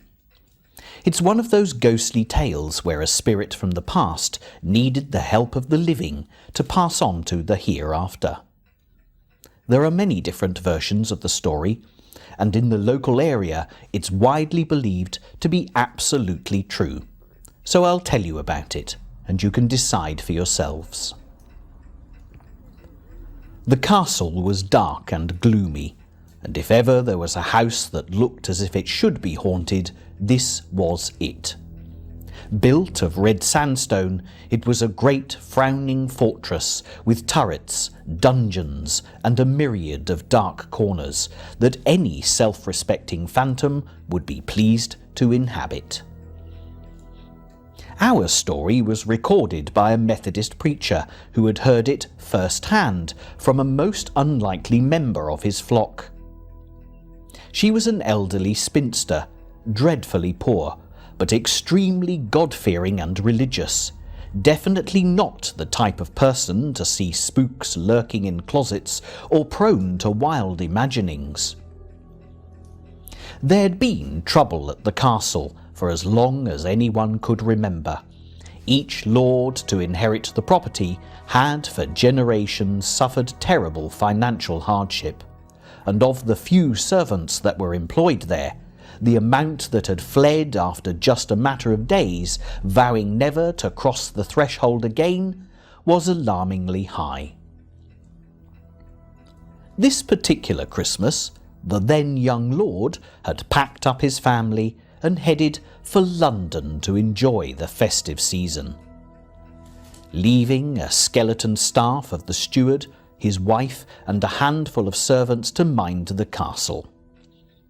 To help out with some of the sewing, the steward's wife had engaged the services of the poor old spinster for a temporary term. The steward and his wife had often suspected that the ghost could simply be the pranks of the other servants, so they decided to try an experiment.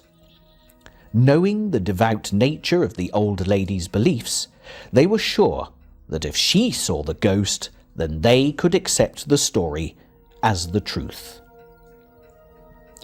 There was one room in the castle that was never used, because it was seemingly haunted. Anyone who had attempted to sleep there had usually fled after only a few hours, complaining of screaming and banging noises, a chilling cold wind, even on the hottest of nights, and a sensation of strangulation that left even the bravest soul quaking in their boots for many months and sometimes years to come. The steward and his wife decided to put the old lady in this bedchamber, and when night fell, the poor soul was astonished to be shown to this grand, lavishly furnished room. There was a fire burning in the grate, and as the steward's wife bade her good night, the woman prepared for sleep in the massive, curtained four-poster that dominated the room. After saying her prayers, she climbed into bed, and by the light of a flickering candle, started to read a few verses from her Bible. When she heard the door open, at first she was not alarmed, and as she pulled open the heavy brocade curtains, she expected to see the steward's wife returned for some reason. Nothing could have prepared her for the dark, menacing-looking man that stood at the foot of the bed. He was dressed in fine clothing, with lace at his throat and wrists, and he stood with his arms folded across his strong body, with a stance that seemed to be asking a question. The old woman was instantly petrified to the spot, still clutching her Bible, her lips muttering involuntary prayers to the Almighty to save her. The apparition appeared to become angrier than ever, and turning on his well-shod heel, he left the room. The good woman took a deep breath, and realizing that the man was obviously a ghost, fell to her knees by the bedside to pray for strength. She resolved to speak to the man should he return, because although she was terrified, she knew in her heart that he had something to say. It was only a matter of moments before he reappeared. "Sir," she cried, "pray, who are you, and what do you want?" The ghost pointed. "Take up thy candle and follow me. I'll tell you what to do." Still terrified, the woman did as she was told, and the ghost led her out of the room and along a boarded passageway until they reached a small door, which the ghost opened. "Go inside," said the ghost. But seeing the fear on the poor woman's face, he added in a softer tone, "I'll not hurt you. I need your help. Watch me carefully." With this, he started to pull up the floorboards, revealing a large box with a rusty iron handle. He said, "Do you see the box?" And the old woman replied that she did. He then called her over to a crevice in the wall where a small key lay covered in dust and cobwebs. "This box and the key must be sent to his lordship in London. It is of the utmost urgency. Do not allow anyone else to look inside. It is for his eyes only." His warning was stern, and the old woman nodded, agreeing to his bidding. "Do this," he murmured, "and I will trouble this house no more." Within a heartbeat, he was gone. And having heard footsteps, the steward and his wife appeared in the passageway, surprised to see the old lady in her nightclothes, holding a torn-up floorboard, peering down into a dark hole. She told her story with remarkable composure, and the steward quickly pulled up the old box and put the key with it to despatch to London the very next day. The entire household then returned to their beds, and the old lady enjoyed the most luxurious night's sleep she had ever had in the big, high-curtained bed. No one knows what was in the box. Could have been money, jewels, or family papers, because it proved to be the best Christmas gift that the young lord had ever received. He and the family quickly returned to the castle, never suffering from financial difficulties again. The old woman was given a permanent position, sewing for the household, and was allowed to sleep in the grand bedchamber for as long as she lived. The ghost was true to his word. He never troubled the occupants of the castle again, and what's more, there's never been a ghostly presence of any description reported since. Who would have guessed that a Christmas box from a ghost could have brought so many seasonal blessings, particularly to the little old lady who had shown such courage and presence of mind, helping a wandering spirit to finally rest in peace.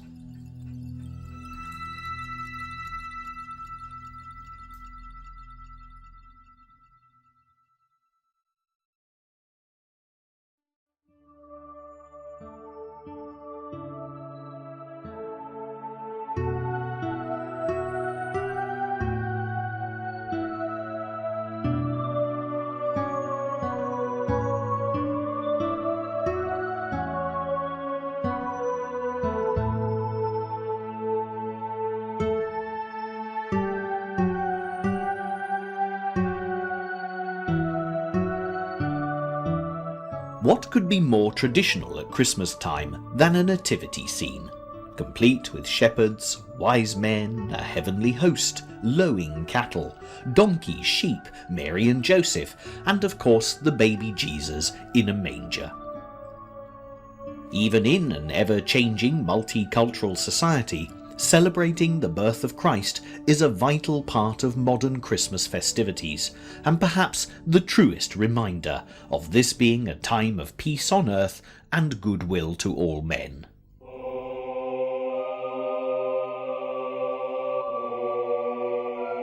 It's hard to believe that such a source of inspiration could also be such a source of conflict throughout the 2,000 plus years since the birth of Christ. But it's a sad, sad fact that more wars have been fought over religion than anyone can actually remember, and there are still times, even today, when just being of a particular faith can mean the difference between living and dying. Welcome to Harvington Hall, a seemingly beautiful and tranquil Elizabethan manor house in the heart of the English countryside. But ask anyone in the local area about the hall, and the first thing that they'll all mention is the ghosts. Question further, and no one will be able to tell you who the ghosts are or name a specific spectral incident, but the certainty of their existence is unquestioned.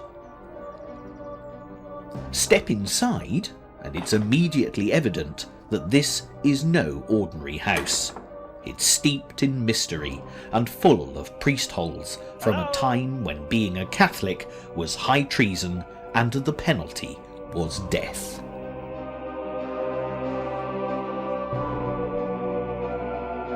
This is one of the few places in England that can claim to have had continuous Catholic worship here for at least 4 centuries. The darkest days for the Catholics at Harvington came during the reign of Queen Elizabeth I. Her father, Henry VIII, had made himself head of the Church of England when the Pope had refused to give him a divorce from the first of his 6 wives. By the time Elizabeth became queen, many powerful Catholics wanted to restore England to their faith, and because she was afraid that they were plotting to kill her, she made it illegal for priests to say Mass or for anyone to hear it. The punishment was death, and being a Roman Catholic during this period of English history was a dangerous business.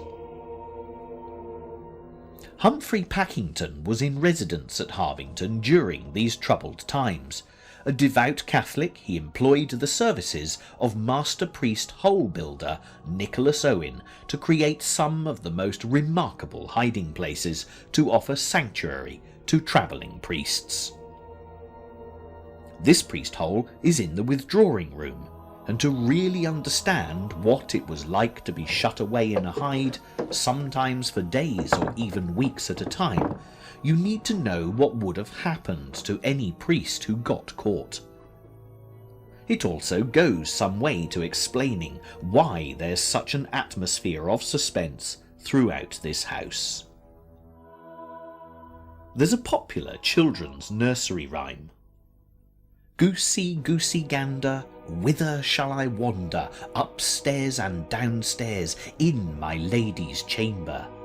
There I met an old man who wouldn't say his prayers, so I took him by the left leg and threw him down the stairs. This nursery rhyme is thought to have been based upon the practice of searching out priests, when groups of men who were little more than bounty hunters would rampage through a house, tearing up floorboards and causing mayhem in order to find what they were looking for. It wasn't that they held strong religious beliefs, it was just that if they caught a priest, the house and lands of the place where he was hiding could be claimed as their prize. Can you imagine crouching in the dark, hearing every noise and movement as the hunters got closer and closer to your hiding place? Would they find you? Would they pass you by? A terrifying experience, even for a man of God. Unfortunately, matters were made far worse, as there was a complex network of priests being shipped into England from Europe, and if a priest was captured, then he could be tortured to give up the names of his associates. His usefulness at an end, the poor man would then be hung and usually drawn and quartered as a grisly example to others. The priest holes at Harvington are some of the finest surviving examples of their kind. This room is known as Dr. Dodd's Library, named after the 18th century priest, also an accomplished historian who spent many years working at Harvington. If you look for loose floorboards, you'll be looking in completely the wrong place. There's a raised platform that used to be panelled and lined with books. A closer look at one of the timbers will reveal a secret hiding place disguised most effectively. The skilled engineering required to make the beam pivot no doubt saved the lives of many priests. The only priests we actually know about are the ones who got caught. Those that escaped would have without doubt taken the secrets of Harvington to their graves. Moving on through the house, following this ghostly trail, you'll come to a tiny little chapel with a remarkable atmosphere. There's nothing ornate, just simple wooden furniture with the light from the tiny window illuminating the painted drops of blood and water symbolising Christ's Passion which decorate the walls. Outside, the wonderfully uneven passageway leads on to further secrets, but is worthy of investigation. The faint line drawings date back centuries, and when fully painted would have looked spectacular. As you walk into the marble room, so called because of the ancient paint effects on the walls, it's again tricky to work out where the priest hole might be. Everything, as elsewhere, looks perfectly solid. Here's a clue. This fireplace has no chimney. Look skywards and you'll see a concealed ledge. This is a marvellous fake. If the priest still felt unhappy, he could climb into the roof space where there are a number of attic hides for greater protection. It would be difficult to move through any space in this house without feeling that someone is there with you. Never more true than when you walk up and down the staircase, and it's not only because of creaking floorboards. This entire section of staircase lifts to reveal a very spacious priest hole. There's a further secret door which leads to an inner hiding place. It would certainly have accommodated more than one priest, which was sometimes the case. Nicholas Owen, the man who had ingeniously devised these hides, was actually captured with a priest at Hindlip House, very close to Harvington, which no longer stands. After 4 days in hiding, with only an apple between them, they were found, and Nicholas Owen was caught in a priest hole of his own making. He didn't survive for long, dying while being tortured. His colleague fared little better, surviving until his execution.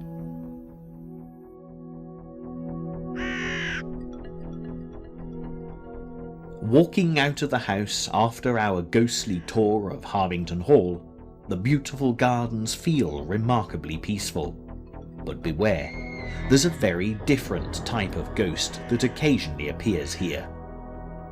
In 1710, a local witch, Mistress Hicks, was hanged at a crossroads close to Harvington. It's said that she cast a spell that made women and children vomit pins. Perhaps she's still protesting her innocence, or alternatively, if she has a troubled conscience, she might be in search of absolution from the ghostly priests who undoubtedly reside within the walls of this truly exceptional, carefully preserved building.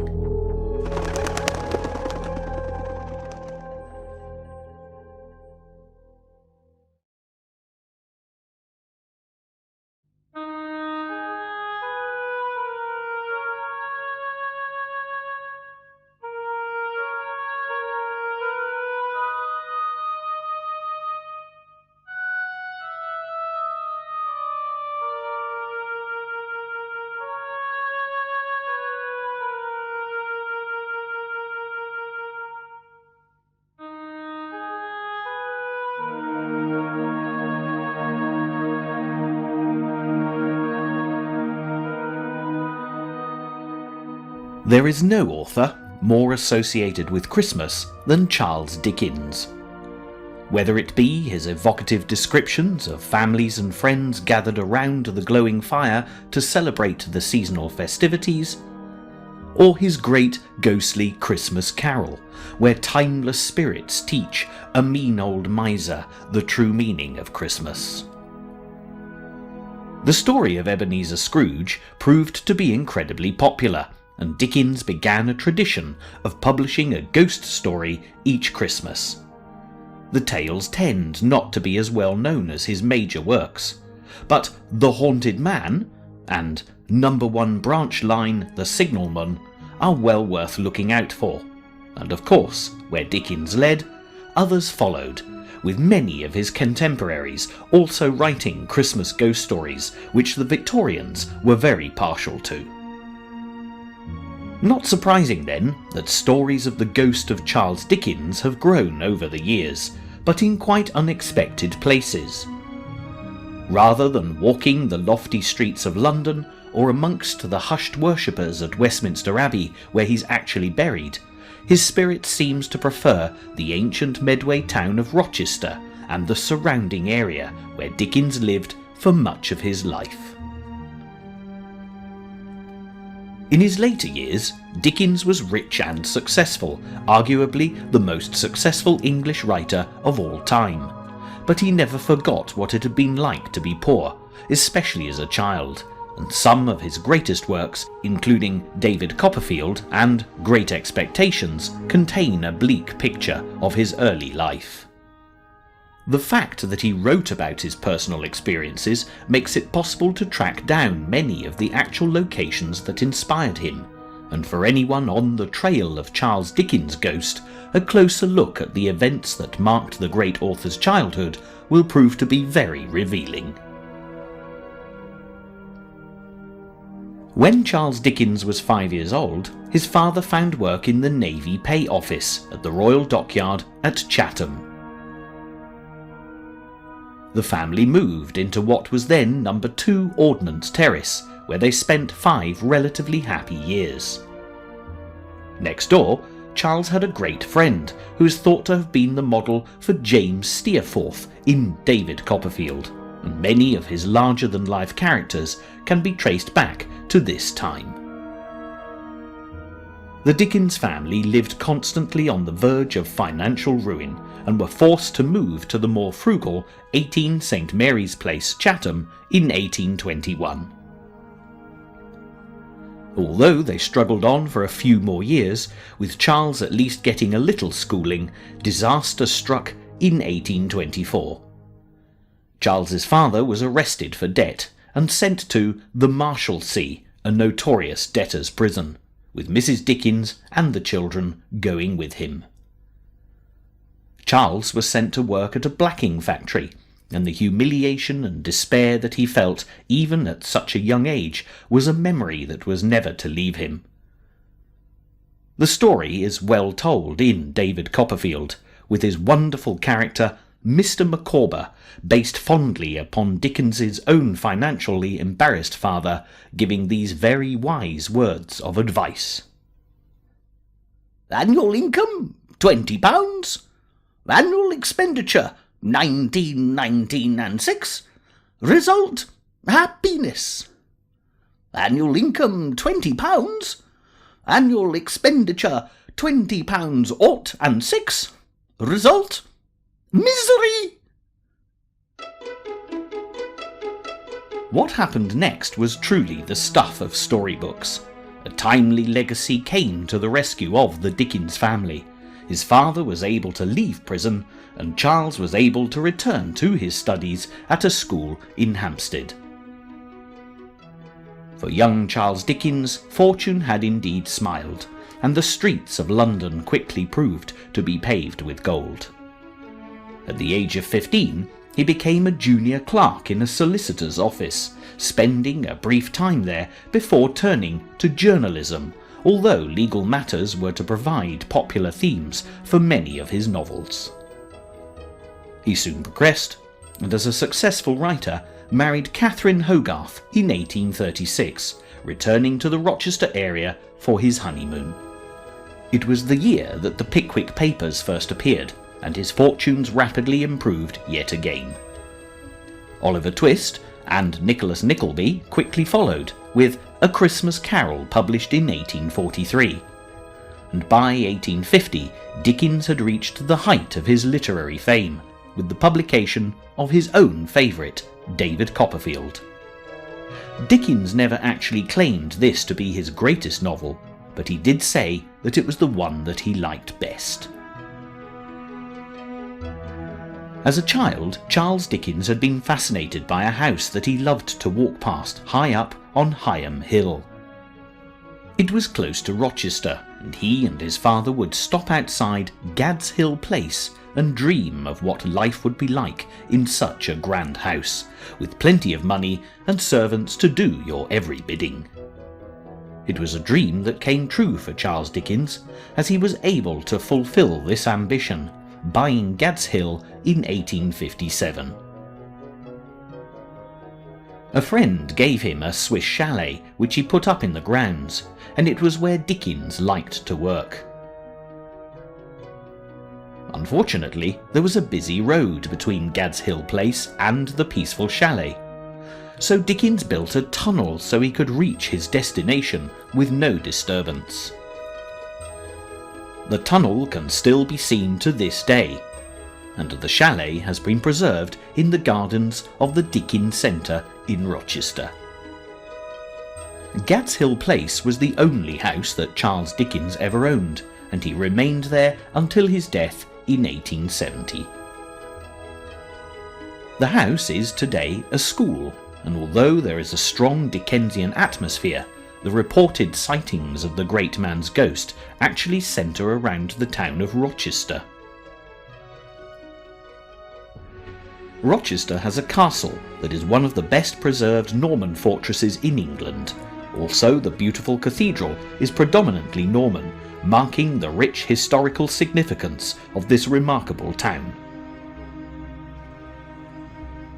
There's a graveyard in Rochester Cathedral Moat, the ancient burial ground of St. Nicholas, and it was here that Dickens had expressed a desire to be buried. But by the time of his death he was famous the world over, and Westminster Abbey was considered to be a far more fitting location for his mortal remains. As well as being spotted here, Charles Dickens' ghost has also been seen on many occasions walking along Rochester's Victorian High Street, passing buildings that he immortalised in his writing. This is Restoration House, forever famous as the home of Miss Havisham in Great Expectations. Before Dickens wrote about the house, it was best known as the place where Charles II stayed on his way back to London from exile in France, to be restored to the English throne as king, explaining why the house still bears its unusual name. The Royal Victoria is a coaching inn over 400 years old. Previously known as the Bull, but renamed after the then future Queen Victoria stayed here in 1836. Dickens featured this inn as the Bull in the Pickwick Papers, and changed its name to the Blue Boar in Great Expectations. Another interesting building is the Corn Exchange, dating back to the 17th century. It has a wonderful moon-faced clock featured in a less well-known work of Dickens, The Uncommercial Traveller. Chertsey's Gate is featured in the novel that Dickens was working on at the time of his death, as were the charming 18th century houses of Minor Canon Row. The book was a mystery concerning the disappearance of Edwin Drood, and there have been many attempts by various authors since to complete the novel.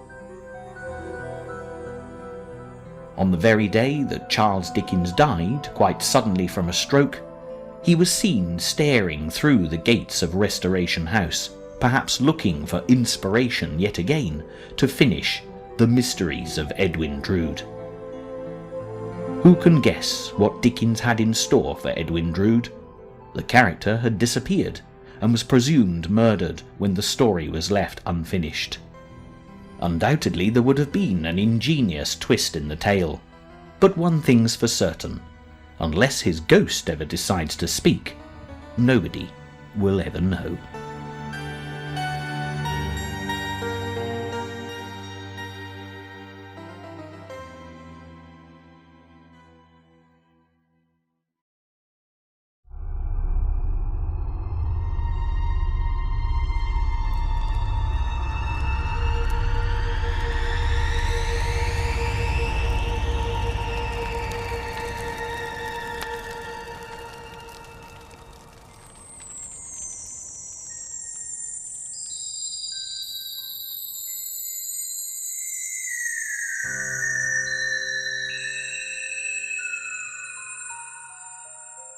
There's no denying the fact that this area of Gloucester, the Westgate end of the ancient city, has more than its fair share of ghostly tales and strange happenings. Many of the tall, narrow buildings, now predominantly shops and offices, claim the presence of ghosts and poltergeists. Tucked down one narrow lane is the little house immortalised by Beatrix Potter in The Tailor of Gloucester, and it's easy to imagine a cold Christmas Eve when, as legend has it, the animals could speak, and the tiny mice in the tailor's house scurried around to exquisitely embroider a waistcoat for the poor sick tailor, so that it would be ready for the Mayor of Gloucester's wedding on Christmas Day.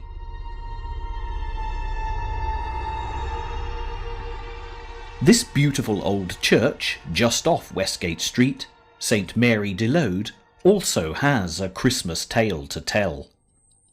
Many centuries ago, the priest who looked after the church set out on a pilgrimage to Rome, but promised faithfully that he would return to his congregation to celebrate Mass on Christmas Eve. Sadly, he was shipwrecked and perished.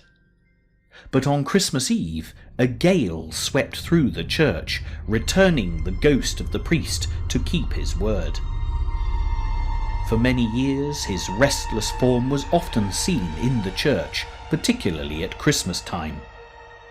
It wasn't until some considerable time later, when a compassionate clergyman took Holy Communion with the priest's ghost at midnight on Christmas Eve, that the spirit was finally laid to rest, never to be seen again, having eventually fulfilled his promise. Behind the church is St Mary's Square, and the imposing monument to Bishop John Hooper, burned at the stake, a martyr to his religious beliefs in the reign of Queen Mary, daughter of King Henry VIII. It's said that because he was prevented from preaching a final sermon, he prayed out loud continually throughout his ordeal, his courage and strength amazing the large crowd that had gathered to see the spectacle. There's an eerie feeling here that is hard to explain, and even without the presence of a ghost, the atmosphere that lingers is decidedly haunting. Our next port of call is often still referred to as Bishop Hooper's Lodgings, a timber-framed Tudor building dating back to the beginning of the 16th century. These black and white houses have had many uses over the years, ranging from the manufacture of various products through to being a fishmonger's and an undertaker's. Now appropriately the city's folk museum, it houses some remarkable exhibits and a fascinating collection of ghost stories to thrill those who come to visit. As you enter the museum and start to climb the creaking stairs, there's a distinct feeling of travelling back in time, and when you finally reach the top of the building, you'll find yourself transported to a period of history when children laboured in garrets for pennies to put even more money into rich men's pockets. This is where pins were made, an industry that had been established in Gloucester since the 14th century. This property was customised for the purpose when a pin maker named John Tilsey was granted the house by the mayor of the city along with £200 and 30 boys in 1626. The work was well suited to the small hands of children, and of course the wages could be kept to a minimum. Pins were made from locally available coiled brass, which was straightened and cut into short lengths to be sharpened at one end. The pin heads were twisted like a spring, and after heating in a furnace which still dominates the room today, were plunged red hot, steaming and spitting into cold water. A heavy pedal-driven ram would then attach the head to the shank, after which the pins were cleaned, tinned and polished before being stuck into papers for sale. The children were often very young, trooping up the rickety stairs at daybreak to work until dark in what must have been a very claustrophobic environment. The skylights were added to help the children see better and work more efficiently, not to make their lives more comfortable. If they became tired and slow, the foreman would scold and often strike the child to make them work faster. At least the warmth from the furnace in winter was a blessing, for many children died of disease and malnutrition. And as you stand high up among the rafters, you can't help feeling that at least a few youngsters must have died in this very room, struggling to keep working to help provide extra income for their families. The only trace of their passing can be seen if you look very carefully down between the floorboards. Shiny pinheads are still lodged there, a constant memorial to the pin factory children. This ghost story happened quite recently in the museum when a custodian arrived to open up as usual. As he climbed the creaking stairs, a noise that he was well used to, he heard a strange sound. It was as if a heavy wheel was turning. When he reached the top of the building, as we've seen where the pin factory children used to work, he heard the sound again. It appeared to be coming from the neighbouring section, featuring agricultural equipment. As he moved into the room, his attention was immediately drawn to a huge wheel, normally locked solid, turning of its own accord. It turned firstly to the left 3 times, and then equally deliberately to the right 3 times. He couldn't believe his eyes. He desperately tried to come up with a logical explanation, but nothing sprang to mind. What he was witnessing was impossible. The wheel was far too heavy to move by itself. What's more, it was as if someone was playing a game with it, rather than it having been jolted and moving with the momentum. There was no question of anyone else being there. It was early, and he knew he was completely alone. Shaking with fear, he ran down the stairs, taking some time to recover from the experience. Perhaps the workers of the past were playing tricks upon the workers of the present, because this is not the only incident of this kind. All of the things that happen are more mischievous than malevolent, which is probably what you'd expect from the ghosts of the pin factory children, who were never given the chance to play when they laboured such long hours here so many years ago. The children are not the only ghosts to inhabit the building, though. Another custodian had quite a different encounter while manning the reception desk on a horrible wet winter afternoon. Hearing the clatter of someone running down the narrow flights of stairs, he was alarmed to see a lady visitor trying to make a very speedy exit from the building, coat and umbrella flying in all directions. Concerned that something dreadful had befallen the poor soul, he ran after her to see if he could do anything to help.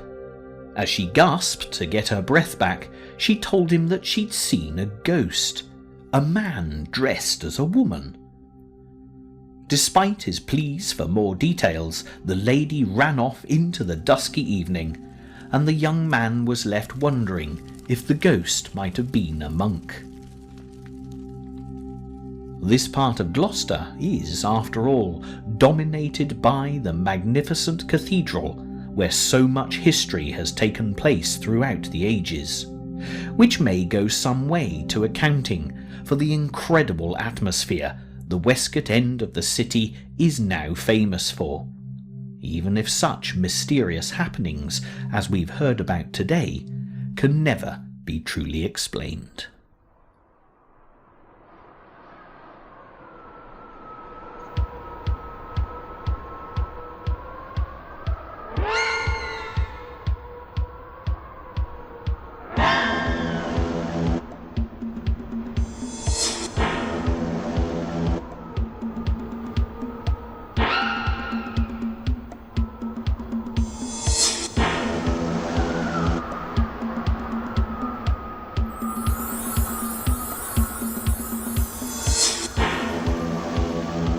For the majority of people, when you mention ghosts, their first thought is of a haunted house. But not all ghosts are of the indoor variety, as country folklore proves, packed with tales of haunted heaths, woodland witches, and spectral travellers along rambling roads. There are also many stories of strange happenings connected with crossroads, particularly bleak and now deserted spots where stage coaches once thundered through under sweating horsepower. Some interesting suggestions have been made as to why crossroads tend to be associated with ghostly apparitions, usually dating back to more ancient times.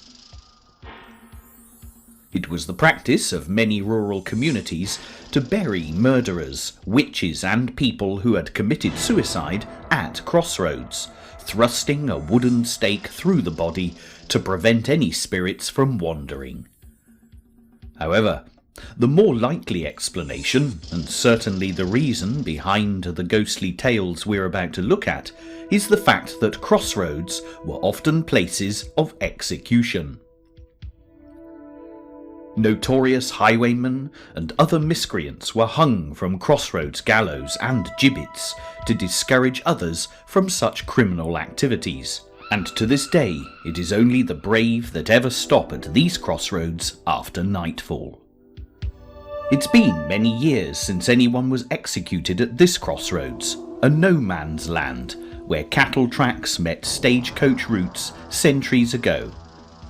Now a quiet country road, there still remains a sinister atmosphere, completely justified if the local ghost stories are to be believed.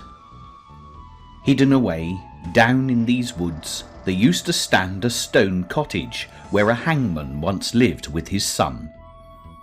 The hangman's tragic ghost has often been reported wandering through the woods and up to the crossroads, a route that he would have taken almost nightly to carry out his gruesome trade. This story has been handed down through generations of country folk and has no doubt been used on occasion as a stern warning to any wayward youngster. It was a wet, windy winter's night, just a few days before Christmas. The clouds were thick and black, obscuring the watery moon, blanketing the woods in darkness. A knock came at the hangman's door as two lawmen delivered up a squirming, shivering youth to hanging. Swiftly the hangman set about his task, leading the short walk to the gallows. Familiar with his work, the hangman regularly used no lantern, giving anonymity to his condemned culprits. It was only when his work was complete that he looked up at the lifeless corpse hanging from the noose as a ray of moonlight illuminated the scene through a chink in a passing cloud. The hangman said nothing, as he instantly recognised the dead, twisted gaze of his own son, until then concealed by the black of the night. Without a word to his companions, he returned to his cottage, drove a huge hook into a wall, and hung himself. From that day forward, no one would ever live in the cottage again, and it gradually fell into rack and ruin, leaving the sad spirit of the hangman to walk through the woods and over the crossroads for all eternity. If you were to come here on New Year's Eve, however, it would be a very different apparition that might cross your path.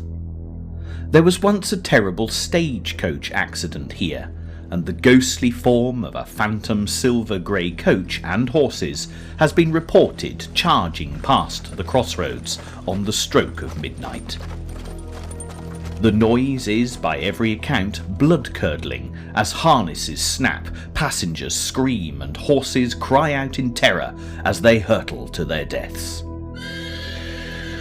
Incidentally, the tales of this ghostly experience are always second-hand, because legend has it that anyone who sees the coach and dares to speak of it will be forever cursed.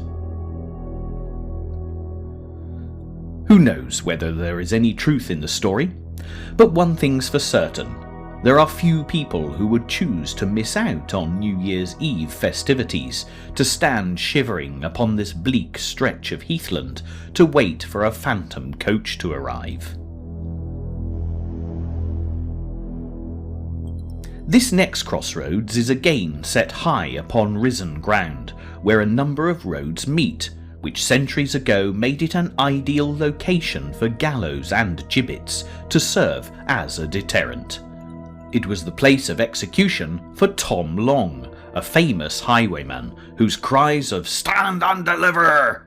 terrorised the travellers of this area for a considerable period of time.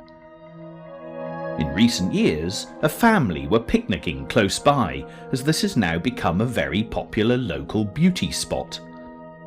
As the children were busily enjoying their picnic tea, their mother looked around to see the figure of a highwayman sat astride a huge horse, staring down at her in a menacing fashion.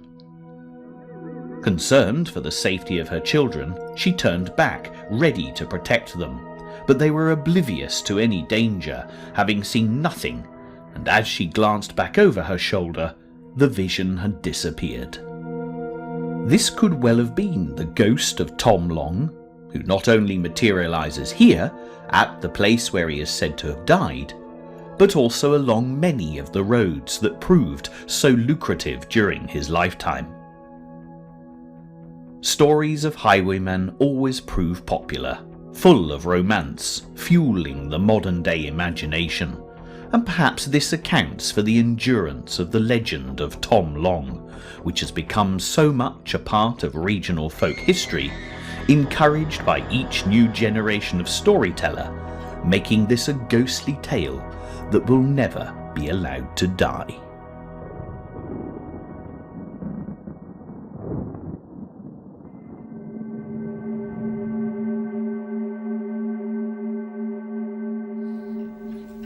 As we come to the end of our collection of Christmas ghost stories, how could we finish without remembering the greatest seasonal ghost story of all time, A Christmas Carol by Mr. Charles Dickens. Ebenezer Scrooge was a mean old miser who thought that Christmas was nothing but humbug. "If I could work my will," said Scrooge indignantly, "every idiot who goes about with Merry Christmas on his lips should be boiled with his own pudding and buried with a stake of holly through his heart, he should." This is not a good start to the Christmas festivities, particularly for Scrooge's poor clerk, Bob Cratchit, who has a wife and family he would like to be with on Christmas Day. He also has a crippled son, Tiny Tim, who is very ill and might not live to see another Christmas. When Scrooge is alone in his bed, he's visited by the ghost of his dead business partner, Jacob Marley, who is wrapped in chains, weighed down with his burdens. The chain he drew was clasped around his middle. It was long and wound about him like a tail, and it was made, for Scrooge observed it closely, of cash boxes, keys, padlocks, ledgers, deeds, and heavy purses wrought in steel. Marley had come to warn Scrooge that if he didn't change his ways, he would end up in the same predicament.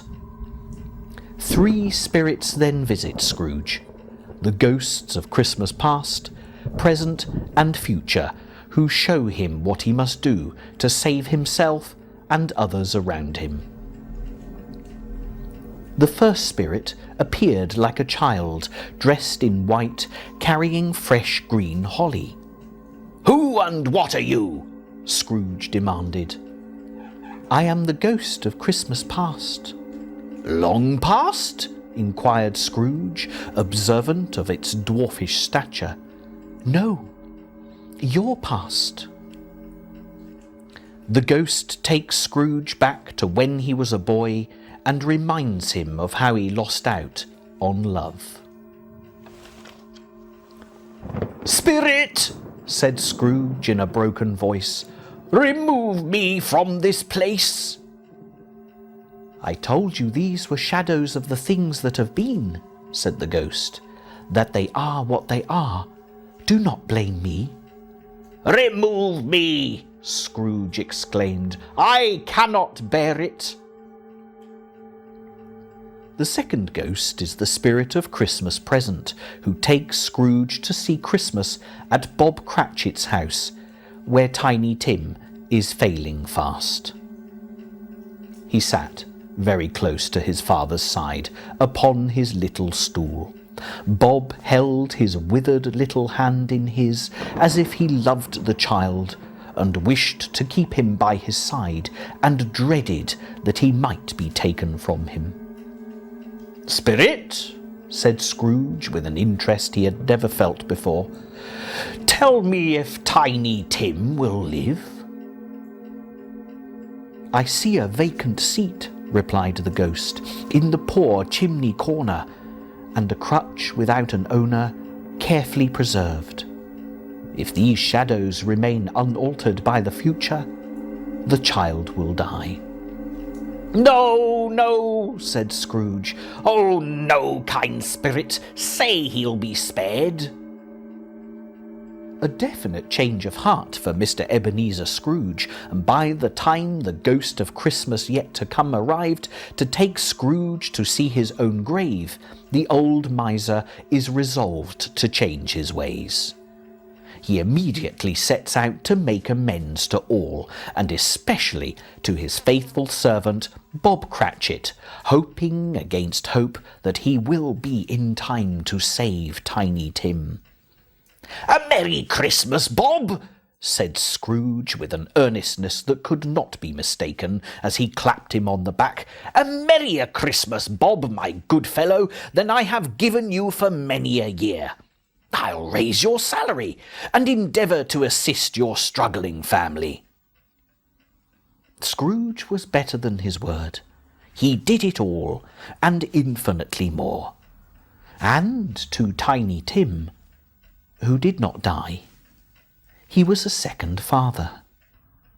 He became as good a friend, as good a master, and as good a man as the good old city knew, or any other good old city, town, or borough in the good old world.